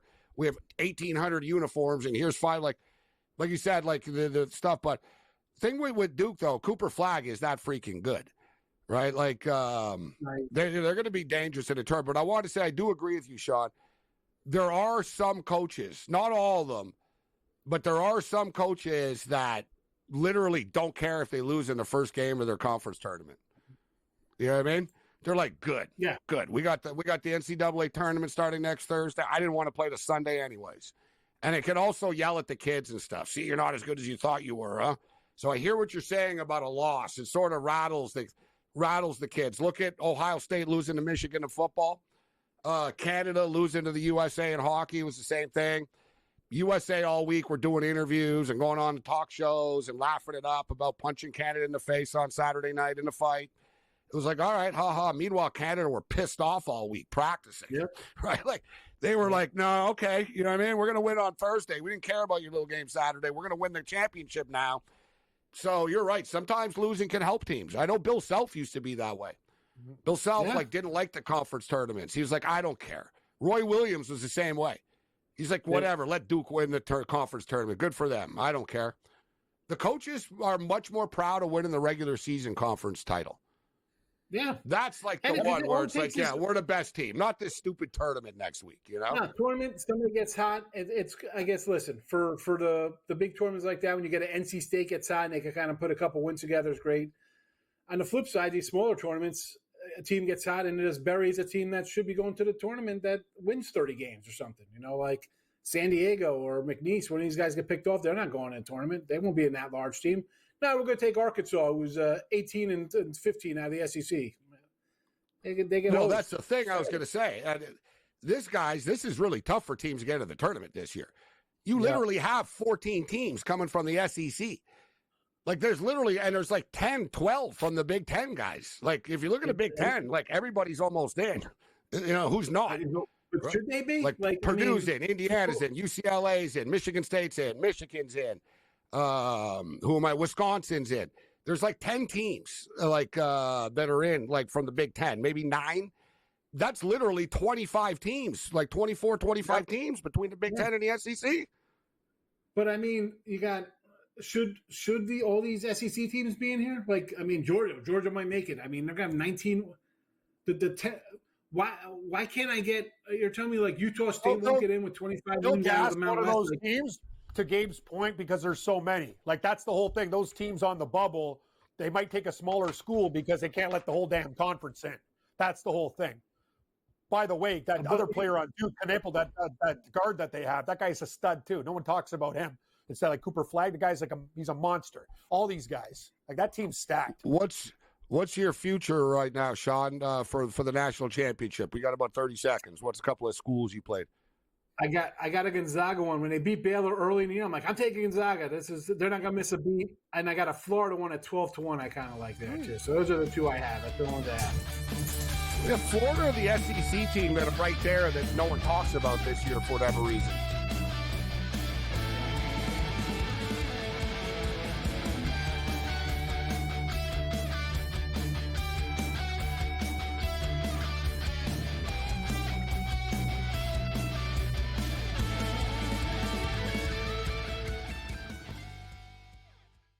So my team didn't win this weekend, but I still did with this app that's taking over the game. Sports Millions Pick'em lets you make quick and easy predictions. Pick your favorite players, go higher or lower, and you can still win big even if your team loses.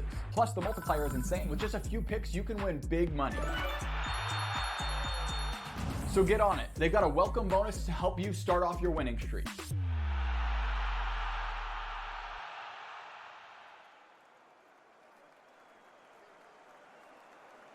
Anyone that's been to a sporting event, the atmosphere before a game, I think Game Time Decisions has that same exact atmosphere. This is our arena.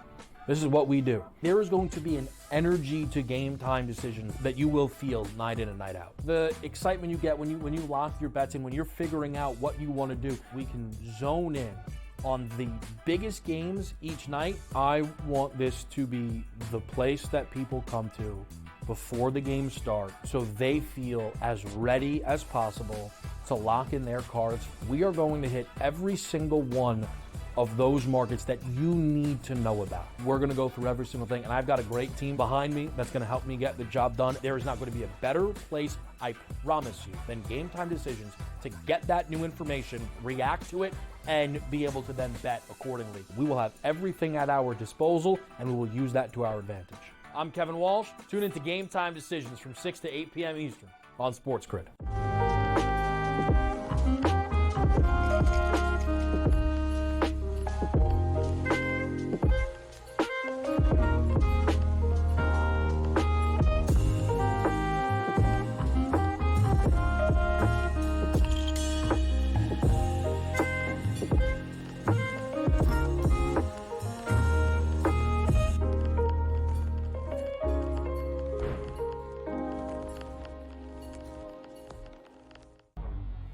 Two guys that can do it all. Too much electricity this morning. This is a good time. We're having a lot of fun. I had to do a triple take. Ka-ching! Why? Because of parity. I didn't mean to offend. Yeah, it's not going to happen. Load management is a dirty word. Let him rip. You know what? Circumstances provide the results. What? How do you do this one? Oh, Donnie, you got such a good show there. A network that is booming. The Early Line, only on SportsGrid.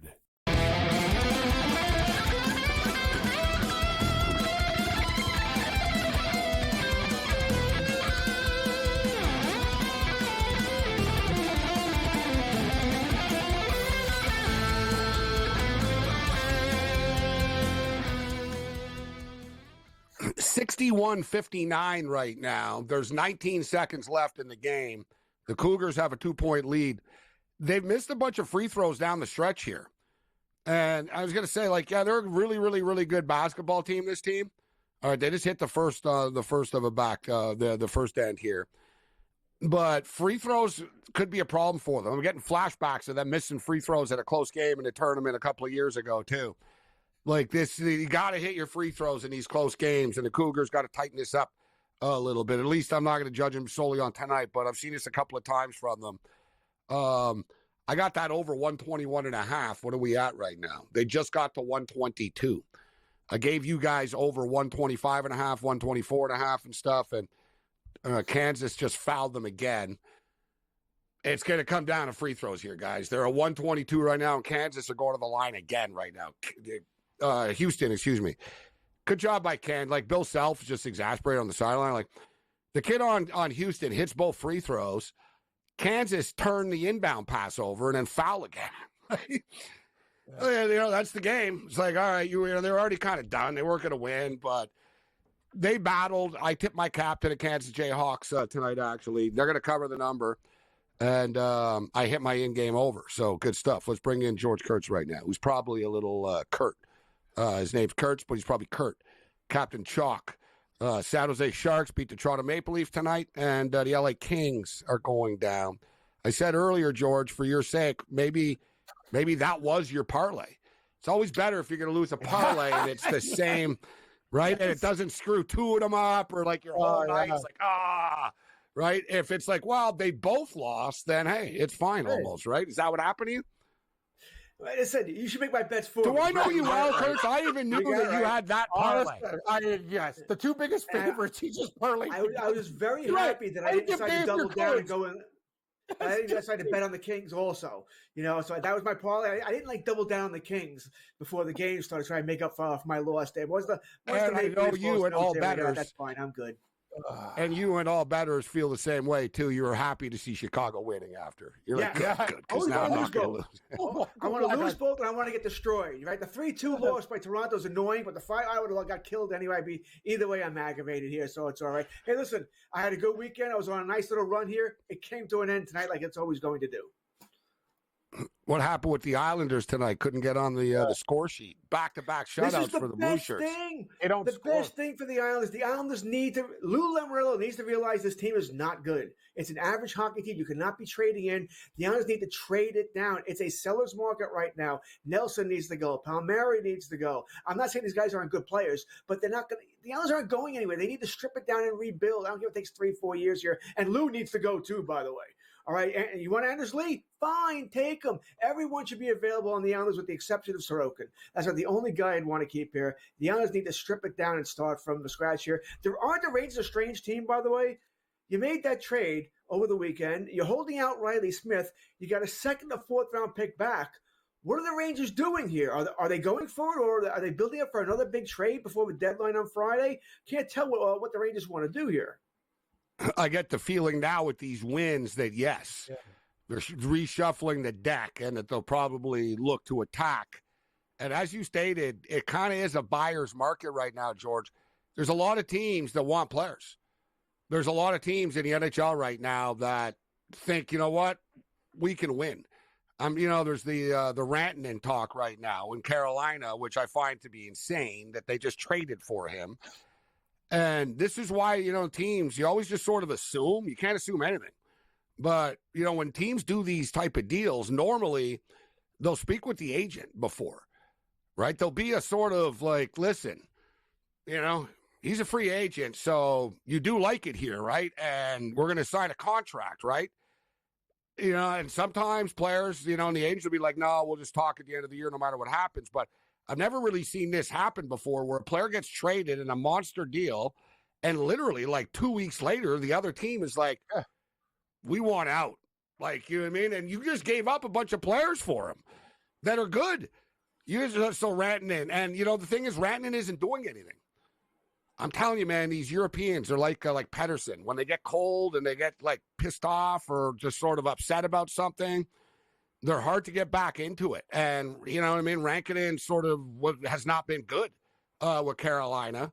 But I don't understand the whole contract type of stuff. But just for the record, the team that I'm hearing that want him are the LA Kings. And they're willing to pay him. So just for the record, that's being thrown out there. And then you get the Vancouver Canucks, who are the kings of drama, and now they got a Brock Besser situation on their hands here. Yeah. Right? Yep. They try to decide, are we going to pay him? Do we trade him before next week? Are we good? Are we bad? Right? There's a lot of teams right now that are pretty confused in the National Hockey League. We all know that the NHL media goes over the top with their NHL trade deadline coverage, but I'll tell you what, this year these dudes actually might have something to talk about for once. Yeah. Normally all the deals are already done. They're all just sitting there looking at their phones for 12 hours, and you got like 1,800 people on set. They're all just sitting there, and it's like, wow, let's talk about that deal that happened last week again, guys. And this year, I think there actually could be some activity.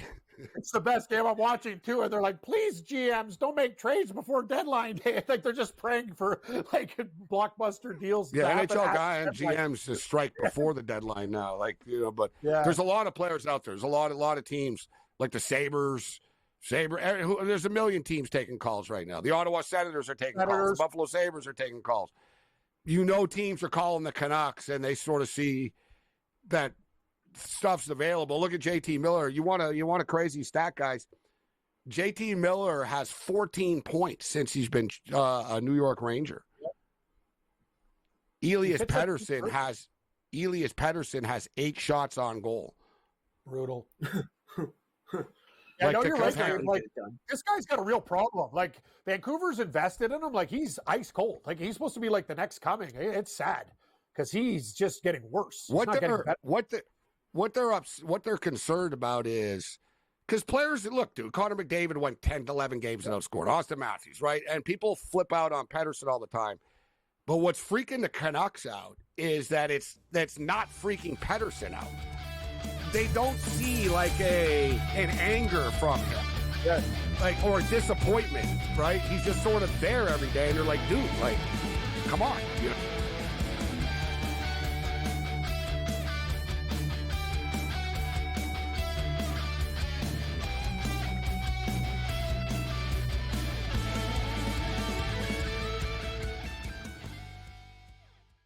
Anyone that's been to a sporting event, the atmosphere before a game, I think Game Time Decisions has that same exact atmosphere.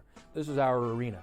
This is what we do. There is going to be an energy to Game Time Decisions that you will feel night in and night out. The excitement you get when you lock your bets in, when you're figuring out what you want to do, we can zone in on the biggest games each night. I want this to be the place that people come to before the games start so they feel as ready as possible to lock in their cards. We are going to hit every single one of those markets that you need to know about. We're going to go through every single thing, and I've got a great team behind me that's going to help me get the job done. There is not going to be a better place, I promise you, than Game Time Decisions to get that new information, react to it, and be able to then bet accordingly. We will have everything at our disposal, and we will use that to our advantage. I'm Kevin Walsh. Tune into Game Time Decisions from 6 to 8 p.m. Eastern on SportsGrid. We know the Knicks are talented. They're 37-20. It's not a bad season by any stretch. They're just not being the upper echelon team. This is the Knicks team right now. They're a very good team. And I'm a Knicks fan. You can't look at there and say, this team can win a championship. They're not good enough. They're not good enough defensively. Are we the New York Knicks or are we the New York Fugazis? Just forget about it. The Early Line. Only on SportsGrid. Is that kind of helpful when it comes to preparing for a major? Is that you're just like 1 foot in front of you at this point? Ideally come to a place here at Bay Hill where I've had good success in the past. I've only played it the last 21, 2, 3, and 4. So, but I've played it well, and I really liked it that we're heading there with where I'm at right now. I think it's going to tell me a lot. The Smiley Show, only on SportsGrid.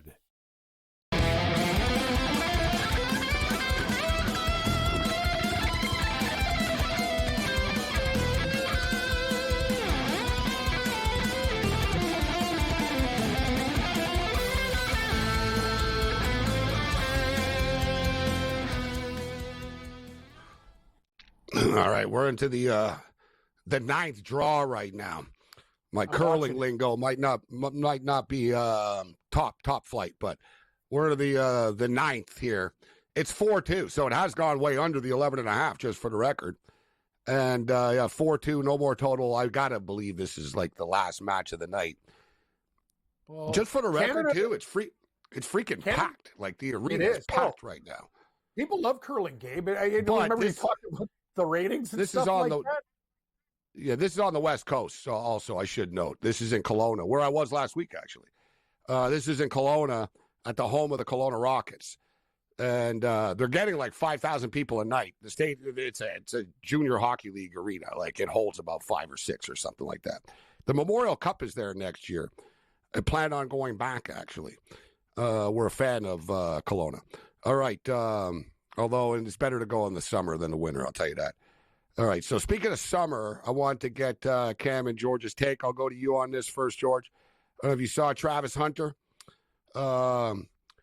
Listen, I like Travis Hunter. The kid's confident, so God bless him, and he should be. But he's also delusional, like a lot of younger kids in today's day and age. And Travis Hunter said what he does by playing wide receiver and defensive back is more impressive than Shohei Ohtani, and he deserves more credit for it than Shohei Ohtani. Cam, you're laughing. What's your take? I am laughing. You haven't played one snap in the NFL. You play for the Colorado Buffaloes. You're great, but that's just dumb. That's not what he's saying. It's ignorant. It's not ignorant. I'm not going to say that. It depends on how you look at it. Is he saying it's more athletic? If he's saying it's more athletic, then he's correct. If he's saying it's easier, then he's incorrect. Because the hardest thing to do in professional sports is hit a baseball. All right, it's the hardest thing. You'll never be able to convince me of anything else than hitting a baseball is the hardest thing to do. So he's wrong there. You know, you don't compare yourself to Ohtani. Say I'm a two-way player, and you know what I mean. And I got a skill set. The fact that you're bringing up a name of the best player in baseball and a guy that does it at all levels all the time. But he's not saying he's better. He's just saying it's as far as in general. He can say when Deion Sanders did it that it's Deion Sanders was better, because he was a two-way player, better than Ohtani's. I don't think he was naming him that himself. I think he was naming the act of actually playing cornerback and playing wide receiver. I think he's wrong, mind you. I don't even think it's really all that close. Once again, baseball, 95 miles an hour, 100 miles an hour nowadays, round ball, round bat, without the fear of getting killed. Standing up there and hitting it is the hardest thing to do in professional sports here. So I think he's wrong, but if he's trying to say the athleticism of playing wide receiver and playing cornerback, it's more athletic to do that than hitting and pitching, I might give you that. I'll disagree with that. I listen. I disagree with both of his takes. I don't have a problem with him, believing it. You know what I'm saying? But as you stated, like hitting a baseball, Frank Robinson. I was talking with Frank Robinson about the people. It came up like someone said golf is the hardest sport in the world, and Frank Robinson said golf really is very hard. And I was in the heyday of Tiger Woods and stuff, and he said golf really is hard, but he goes, the ball ain't moving, right? And he goes, try to hit a baseball compared to hitting a golf ball. He goes, a lot harder to hit a baseball. But I would say, George, that one of the other hardest things to do, which is impossible to do, which you couldn't do, is be a pitcher in Major League Baseball. Yes. Because everyone always says that, like, hitting a baseball is one of the hardest things to do. Whatever, dude. Like, no one can throw a ball 100 miles an hour. Like, it's a rare commodity, right, of a skill set to throw it over the plate. Like, put it this way, if you took a bunch of NFL players and put them on a Major League Baseball field, they'll do a lot worse than if you took a bunch of baseball players and put them on a football field. Yes, correct. Right, like, without a doubt. Like, like Mike Trout could easily play. Well, actually, he's a bad example. Well, just due to his injury rate. But like Mike Trout was a good football player when he was a kid, right? There's a bunch of dudes in Major League. James Outman of the LA Dodgers was a very good football player. It's harder. Like it's a harder sport, baseball. It just is. Like there's no like this. It's not even a comparison. In a sense, also too with football. You're only competing against Americans, right? Like, and you know what I mean? Like, you're not competing against everyone from the world for a job. There's not the best in the world. It's the best in like one country. Like, you play baseball. You're playing against the best players from Japan, Venezuela, Puerto Rico, the Dominican Republic, Canada, Korea. Like, you're playing against the best of the best.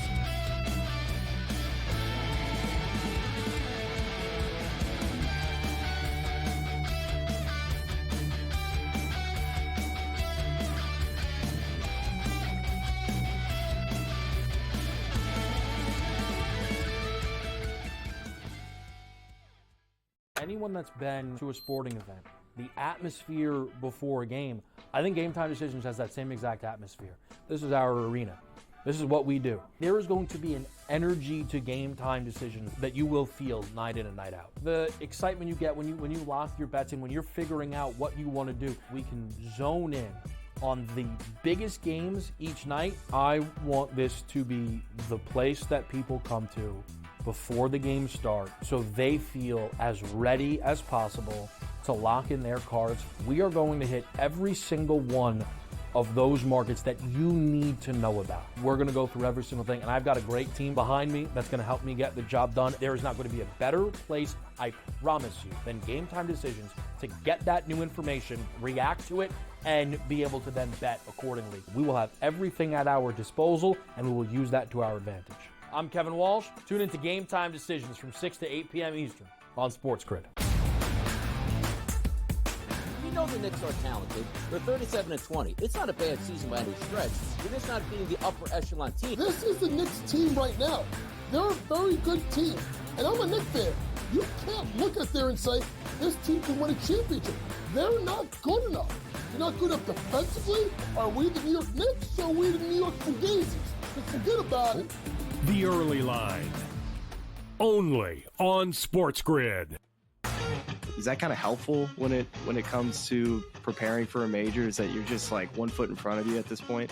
Ideally come to a place here at Bay Hill where I've had good success in the past. I've only played it the last 21, 2, 3, and 4. So, but I've played it well, and I really like that we're heading there with where I'm at right now. I think it's going to tell me a lot.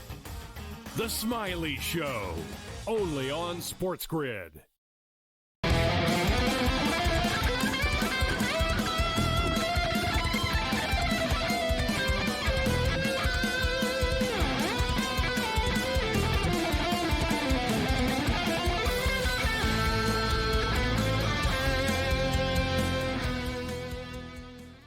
This is SportsRage. I am Morency. So as I was saying about Travis Hunter, listen, the kid is a stud. He will play. I believe he will. Like, there's a lot of debate. Is he a wide receiver? Is he a defensive back? There's going to be a coach that they're going to know that, listen, we're going to utilize him on both sides of the ball.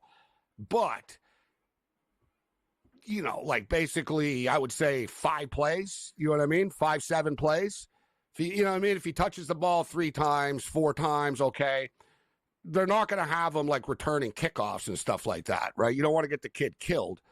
But he's fast. He is very like football fast too. Like, he doesn't get smoked and lit up very much. That's the whole thing.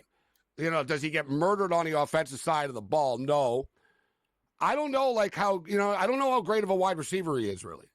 Like, to be honest. And even like the DB, it's tough to tell because he was one of those dudes that teams didn't throw to him, right? So it's like, it's different in college, right? Like, people in the NFL will test him, right? I mean, the guy was playing in the Big 12, man, right? So, and he was playing in the Pac-12 before. So he's playing in these track meet games. Like, anyone who watched Colorado games, guys, like you saw, like, you know what I mean? Like, there were games where Colorado were losing 62-20 and Travis Hunter would score a touchdown late and stuff.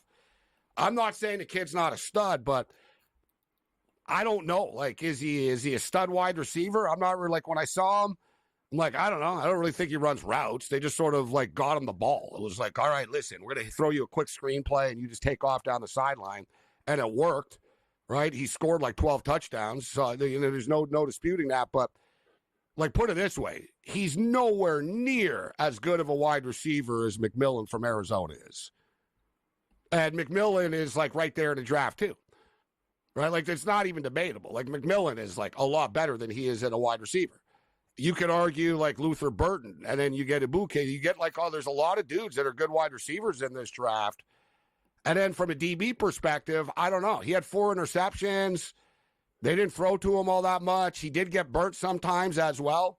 So as much as I love the kid, George, I'm almost saying that, I don't know, he might be overrated, bro, because he does play both positions. There was a kid who, you know who it was? I was like going to say there was a kid who went to Michigan that was like this. It was Jabril Peppers. And I'll never forget when Jabril Peppers was at the NFL Combine and in the NFL draft and stuff, somebody said, they said Harbaugh kind of did this kid a disservice in a way by letting him play both sides of the ball. Like, because Peppers did too. And they said he would have been better just focusing on, like, the, one position instead of trying to be the king of, like, all these positions. College and the NFL is massively different, Kurt. So I'll throw it to you in a second, Cam. But, like, I don't know how good Travis Hunter is in a way. Like, he's really, really good. But, is he worth drafting fourth overall in the draft? If you're the Patriots, good. He might fall in the draft a little bit. Yes. I kind of think he might end up with Jacksonville.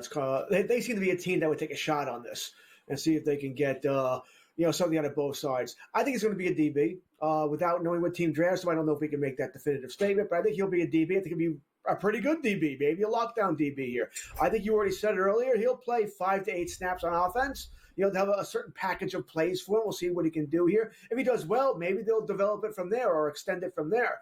But I don't think he's going to be an offensive player to start from. None of the team believes that's where his future lies. And with everything we're hearing, it's a lot of DB. That's when they think he can really be that guy. And you already said it. DBs are much harder to come by than wide receivers. Yeah, but coming out of the combine, the teams, that was the thought, George. Everyone thought, you know what, the NFL are going to tell them, no, you're a DB, and we'll play you a little bit on offense. But there's a lot of teams that basically are like, nah, he's a wide receiver, right? We view him like we're not down with the two-way stuff, and he's a wide receiver. So, look, you got the first overall pick of the draft is Tennessee. If they take the pick, they're not going to take Travis Hunter, right? And if not, we all know they want to trade the pick. Right, so, and I think they probably will, to be honest with you. I think one of the New York teams will flinch and jump Cleveland, so to get Cam Ward. If not, they go Abdul Carter. Then Cleveland takes Cam Ward or Shedeur Sanders. Giants are third.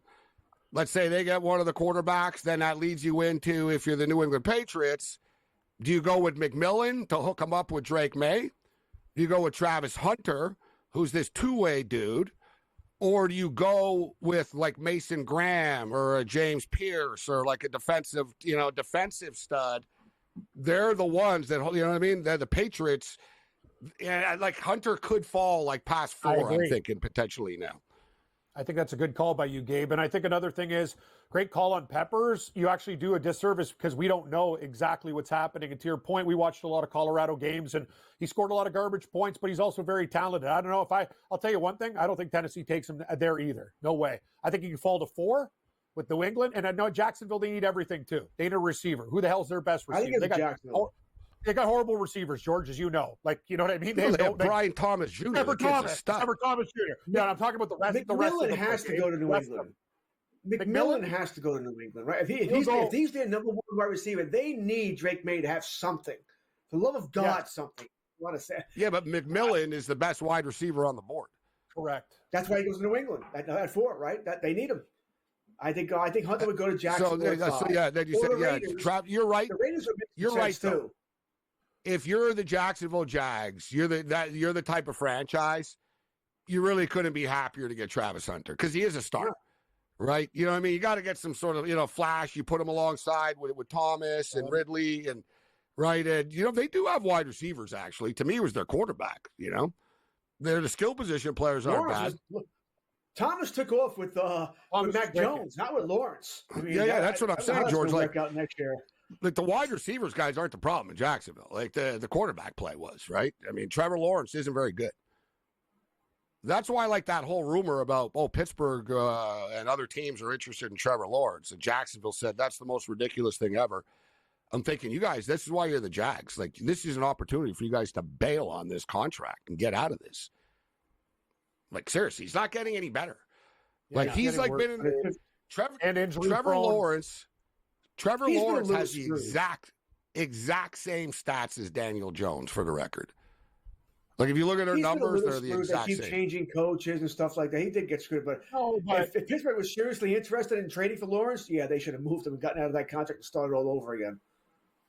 It's true. He had the wasted year with Urban Meyer, which literally was a wasted year. And then they brought, it's hard to say they didn't have coaching with Peterson, but clearly he didn't. I mean, one of the frictions was Trevor Lawrence went to an outside quarterback coach. Doug Peterson was his head coach and a former quarterback. And Trevor Lawrence hired a private quarterback coach, which caused sort of friction. Good year. That's it. I mean, one good I don't year. want to pick on the dude. He's a nice kid, but he's not very good.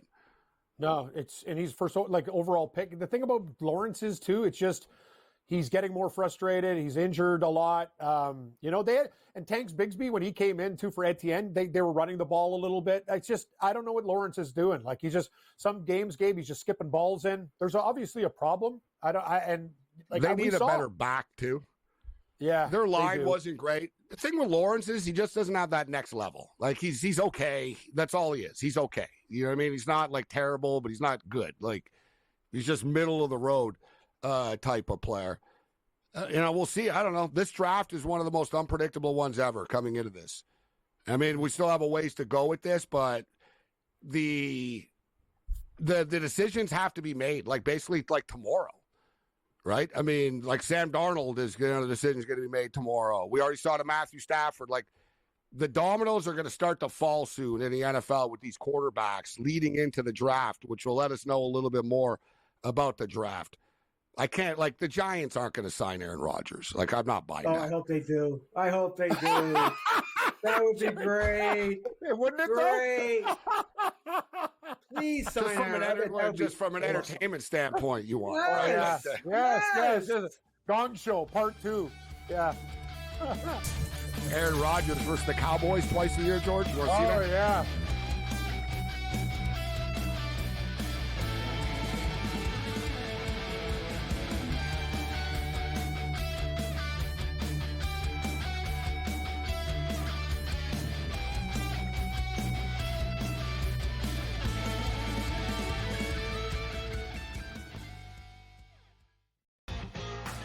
Is that kind of helpful when it comes to preparing for a major? Is that you're just like 1 foot in front of you at this point? Ideally come to a place here at Bay Hill where I've had good success in the past. I've only played it the last 21, 2, 3, and 4. So, but I've played it well, and I really liked it that we're heading there with where I'm at right now. I think it's going to tell me a lot. The Smiley Show, only on SportsGrid. We know the Knicks are talented. They're 37-20. It's not a bad season by any stretch. They're just not being the upper echelon team. This is the Knicks team right now. They're a very good team. And I'm a Knicks fan. You can't look at there and say, this team can win a championship. They're not good enough. They're not good enough defensively. Are we the New York Knicks or are we the New York Fugazis? Just forget about it. The Early Line, only on SportsGrid. Big news out of New York. Mitchell Robinson cleared for 5-on-5. OG Anunoby cleared for 5-on-5. That's big news for the Knicks as they start to get themselves healthy. It's about constructing the right roster, the combination of veterans, young guys, and transfers. Betting above the rim, only on SportsGrid. I guess this is the battle for second place in the NBA's MVP. It's been Shai Gilgeous-Alexander. He was like minus 250 a couple months ago. Then last month it was 3-1. He's now up to minus 440 here. Voter fatigue is a real thing, but there is a chance for him to maybe go on a hot tear, go on a stretch that maybe opens the conversation back up a little bit. I wouldn't say Shai's completely out of the woods just yet. Newswire, only on SportsGrid.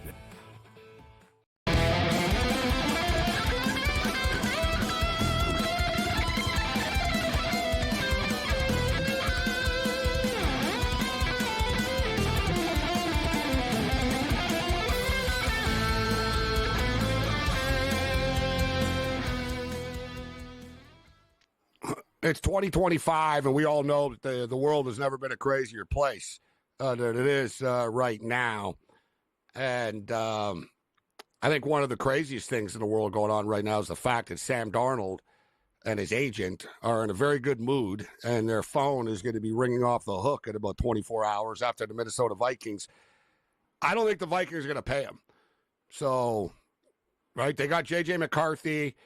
He imploded in the last couple of games of the year. I think O'Connell thinks that he's like a McVay type that whatever. I can win when, we drafted J.J. for a reason.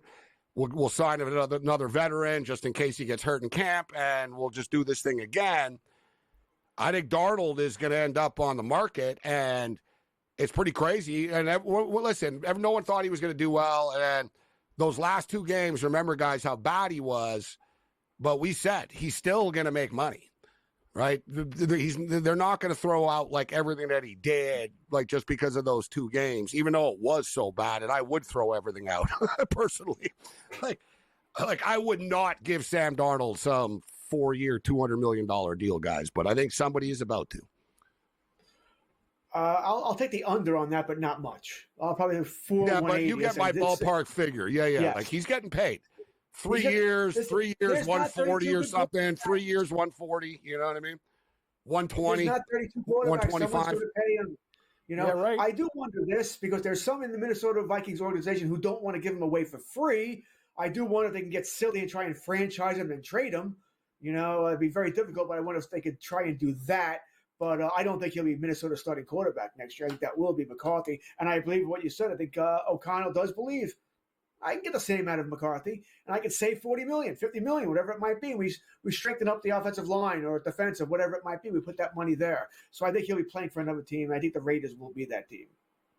I said the other day, the Seattle Seahawks, very quiet off season. The only Seahawk news really is that DK Metcalf is basically available, which kind of a little bit of an end of an era here. I don't think it's a crazy move, to be honest, but the problem with this is you're not really going to get anything for him. Like, you know what I mean? Like, you just saw Deebo Samuel was worth a 5th-round draft pick.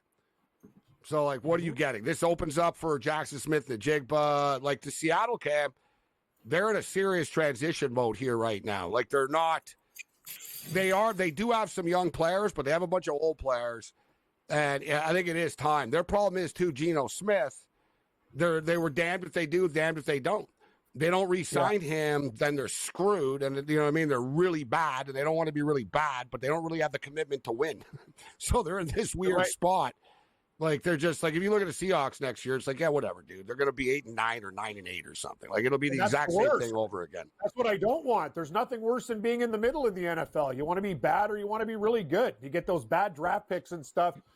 The thing about Metcalf is he still has the body size and stuff that you saw when open, like winning battles in the corner against guys. And I know he's a bit of a head case. The problem that Seattle had with him is all the offensive penalties he had because he goes nuts a lot of the time. I don't think he's a head case. I'm not saying a head case. He takes a lot of penalty, like anger. But when he's focused, he's still really good. And him and Geno Smith, if you look, they had real good chemistry on these especially on these bombs and on plays to the corner. He's a big body who's long and lean. And Smith and Jigba would be that receiver. Sure, at the end of the year, he was on fire. He's catching like 8 to 10 balls a game. But Seattle's also got rid of a few guys. They're trying to get cap space. I know the thing they're interested in Jackson Dart, but he's probably not going to be around. Like, if you get that young quarterback, that's a guy that he went to Ole Miss. They've been talking about. I don't know. I don't think he's going to be available. They need a lot of help. They also need definite help on the offensive line. It's a major, major problem. Geno's running for his life, but I think you have to sign Geno Smith. He's done enough to warrant at least a deal. He's going to want a longer-term deal. I think if Seattle could sign him to it for a couple of years, I'd do it. What do you think, Kurtz? I would not. I mean, once again, you're sort of in hell here with the quarterback because he's not good enough to win you anything. But if you don't, who you got? And, I mean, you sort of – it's almost the same situation with the Cowboys with Dak Prescott. You knew they couldn't win without him, but if you don't sign him, what are you going to do? It's the same thing with Geno. What are you going to do? But do you want to pay him once again the same contract? Donald's going to get 3 years, 150, 180 for Geno Smith because that's about what he's going to get here. And I get it, But if you believe with Gino, you're only going to be a 9-8 team. What's the point? What's the point? I think their thought is, because Gino wants to stay in Seattle, so I think their thought is, you know what? He won't look to break the bank. I think they can squeeze a 2-year deal out of this, and then probably opt out like next year, do the whole next year. Gino will be the veteran quarterback on the market type of deal. But I don't know. It's like I said, it's sort of like the Seattle, the Mariners, right? And the Kraken, same thing. Like these Seattle sports teams don't really seem to be too interested in winning. When Gino Smith got protection, Gabe, he did some good things. He had a horrible offensive line. They had a guy who was such a bad player. He had to retire midway through the season. They had snaps going over his head all the time. He actually used his legs a little bit. Gino Smith, but he is who he is. Okay. He is who he is. But I don't know. I have a higher opinion of Geno Smith than a lot of people watch the Seahawks games. I think he's better than people think. That is my opinion. He's an average quarterback. That's what he is. And he makes some boneheaded decisions. He makes some good plays. Yes, he does make boneheaded decisions inside the red zone. That's the thing. Every game, there's going to be like one or two, like, oh, God, moments. Yeah. You know what I mean? Like, he's got a lot of Jameis Winston in him. Like, it's just like, dude, what did you do that for? You know what I mean? Yeah, he does a lot of other good things. He gets rid of the ball quickly. Yeah, but it happens every game. I saw him live this year, and it was the same thing. Like, they moved the ball down the field. Then suddenly, you know what I mean? He threw an interception. He fumbled a snap. The line was like also sloppy, but you know, they're just sort of middle. They're midding right now. That team. All right, so we'll wrap up on the other side.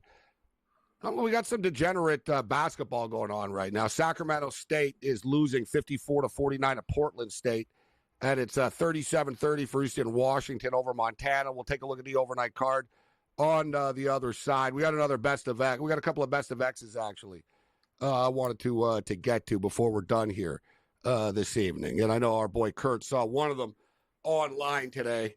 Baseball is back, so that means Ohtani's dog Decoy is back as well. Let's rock.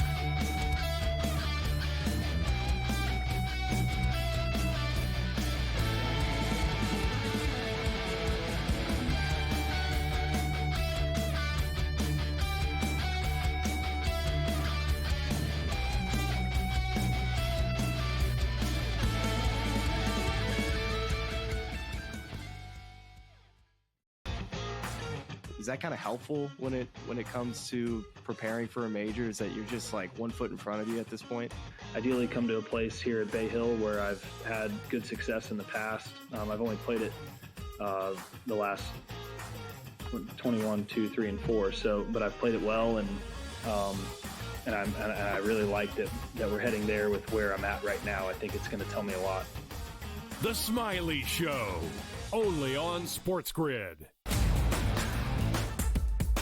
We know the Knicks are talented. They're 37-20. It's not a bad season by any stretch. They're just not beating the upper echelon team. This is the Knicks team right now. They're a very good team. And I'm a Knicks fan. You can't look at there and say, this team can win a championship. They're not good enough. They're not good enough defensively. Are we the New York Knicks or are we the New York Fugazis? Just forget about it. The Early Line, only on SportsGrid. Big news out of New York. Mitchell Robinson cleared for 5-on-5. OG Anunoby cleared for 5-on-5.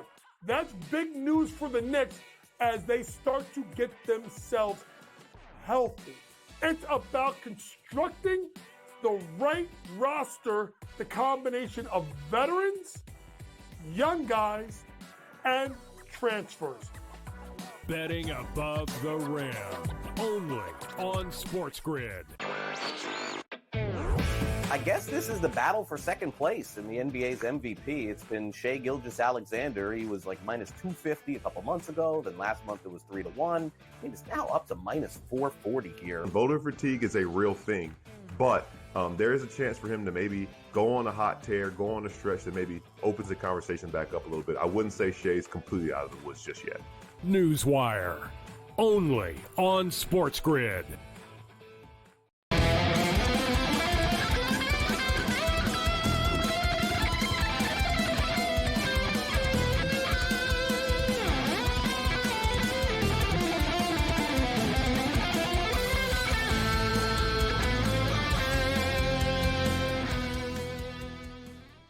Let's roll. This is Sports Rage. We're to the home stretch right now. SGA went off again. 51 points.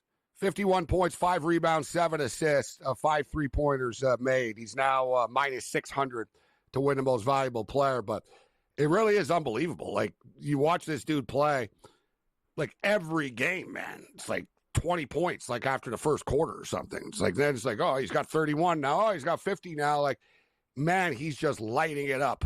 A lot of fun to watch the Oklahoma City Thunder play. All right, we got a best of X. Let's start off, actually, if you can, Tommy. Let's go with the dog, with the Dodger dog.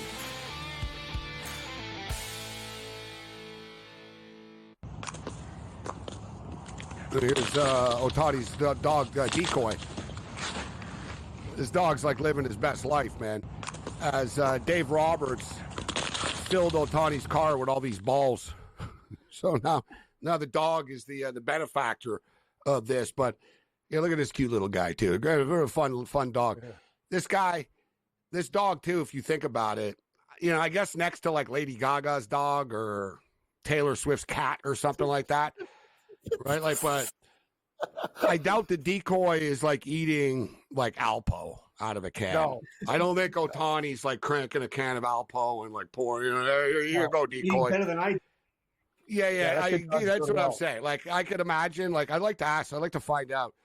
He's eating Kobe steak and stuff like that. He's eating Japanese sushi. Probably so, like, at the table, he's got his own plate of, like, you know, Otani's probably spending like $200 a dinner, like a couple of times a day on this dog. He's also, like they talk about fresh pet. That stuff's like garbage for Otani's dog. You know, the stuff you keep in the fridge. No, maybe he's eating fresh pet. Yeah, maybe that should be. That's his low grade one. Yeah, maybe he's eating fresh pet. Yeah, the thing is, though, Otani doesn't need the low grade, even like the fresh pet type of food, because he could just give the dog real food. Like, he's like, whatever. And I imagine he's got a cook too, and a chef. But yeah, this dog, like I said. Like, you know what I mean? Like, people think, like, oh, the Georgia Bulldog lives a great life and stuff. Yeah, it's okay, right? I mean, the dog doesn't really do much during the week and stuff, but then it gets freaked out and has to sit in a stadium with 90,000, like, nut jobs yelling and stuff, right? And it gets treated well, but not the same as, like, you know, a pampered superstar's dog. And Otani freaking loves this dog. Like, seriously. Has an air-conditioned doghouse. Otani's dog has an air-conditioned mansion with all utility, like everything. He just lives in a mansion. He goes, does whatever he wants. Just cruises around, cruise around a mansion. You saw, George, you and I talked. I saw you respond to my tweet earlier. Walker Buehler made his debut with the Boston Red Sox. It was short, but he looked good. Painful seeing him in a Red Sox uniform. It was strange. It's just one of those, like, oh, wow, like, this is for real. Yet the Dodgers feel like his arm is going to fall off one of these pitches. He's already had 2 Tommy John surgeries. I guess they just did not want to go through this again, but I'm disappointed. I mean, he was very loyal to the team. He's a Dodger to me, but it's a cold world. As a fan, I get it. You know, you want the players you grew up with or the players that grew up with your organization to stay. I understand that. But I also understand the Dodgers moving on because maybe he wasn't going to sign a 1-year deal with the Dodgers. Maybe he would have wanted a couple of years. And as you said it, they know his arm or his shoulder better than everybody else. And they don't trust that it's going to last here. I'm a Walker Buehler fan. I have him on all my fantasy teams every year, and I will this year as well here. That being said, as a Yankee fan, maybe you just don't pitch all that well in the Bronx like he did last year during the World Series, and I might appreciate it. I hope he does well, but we'll see here. But the fact that the Dodgers let him go, a pretty smart organization, should tell people something.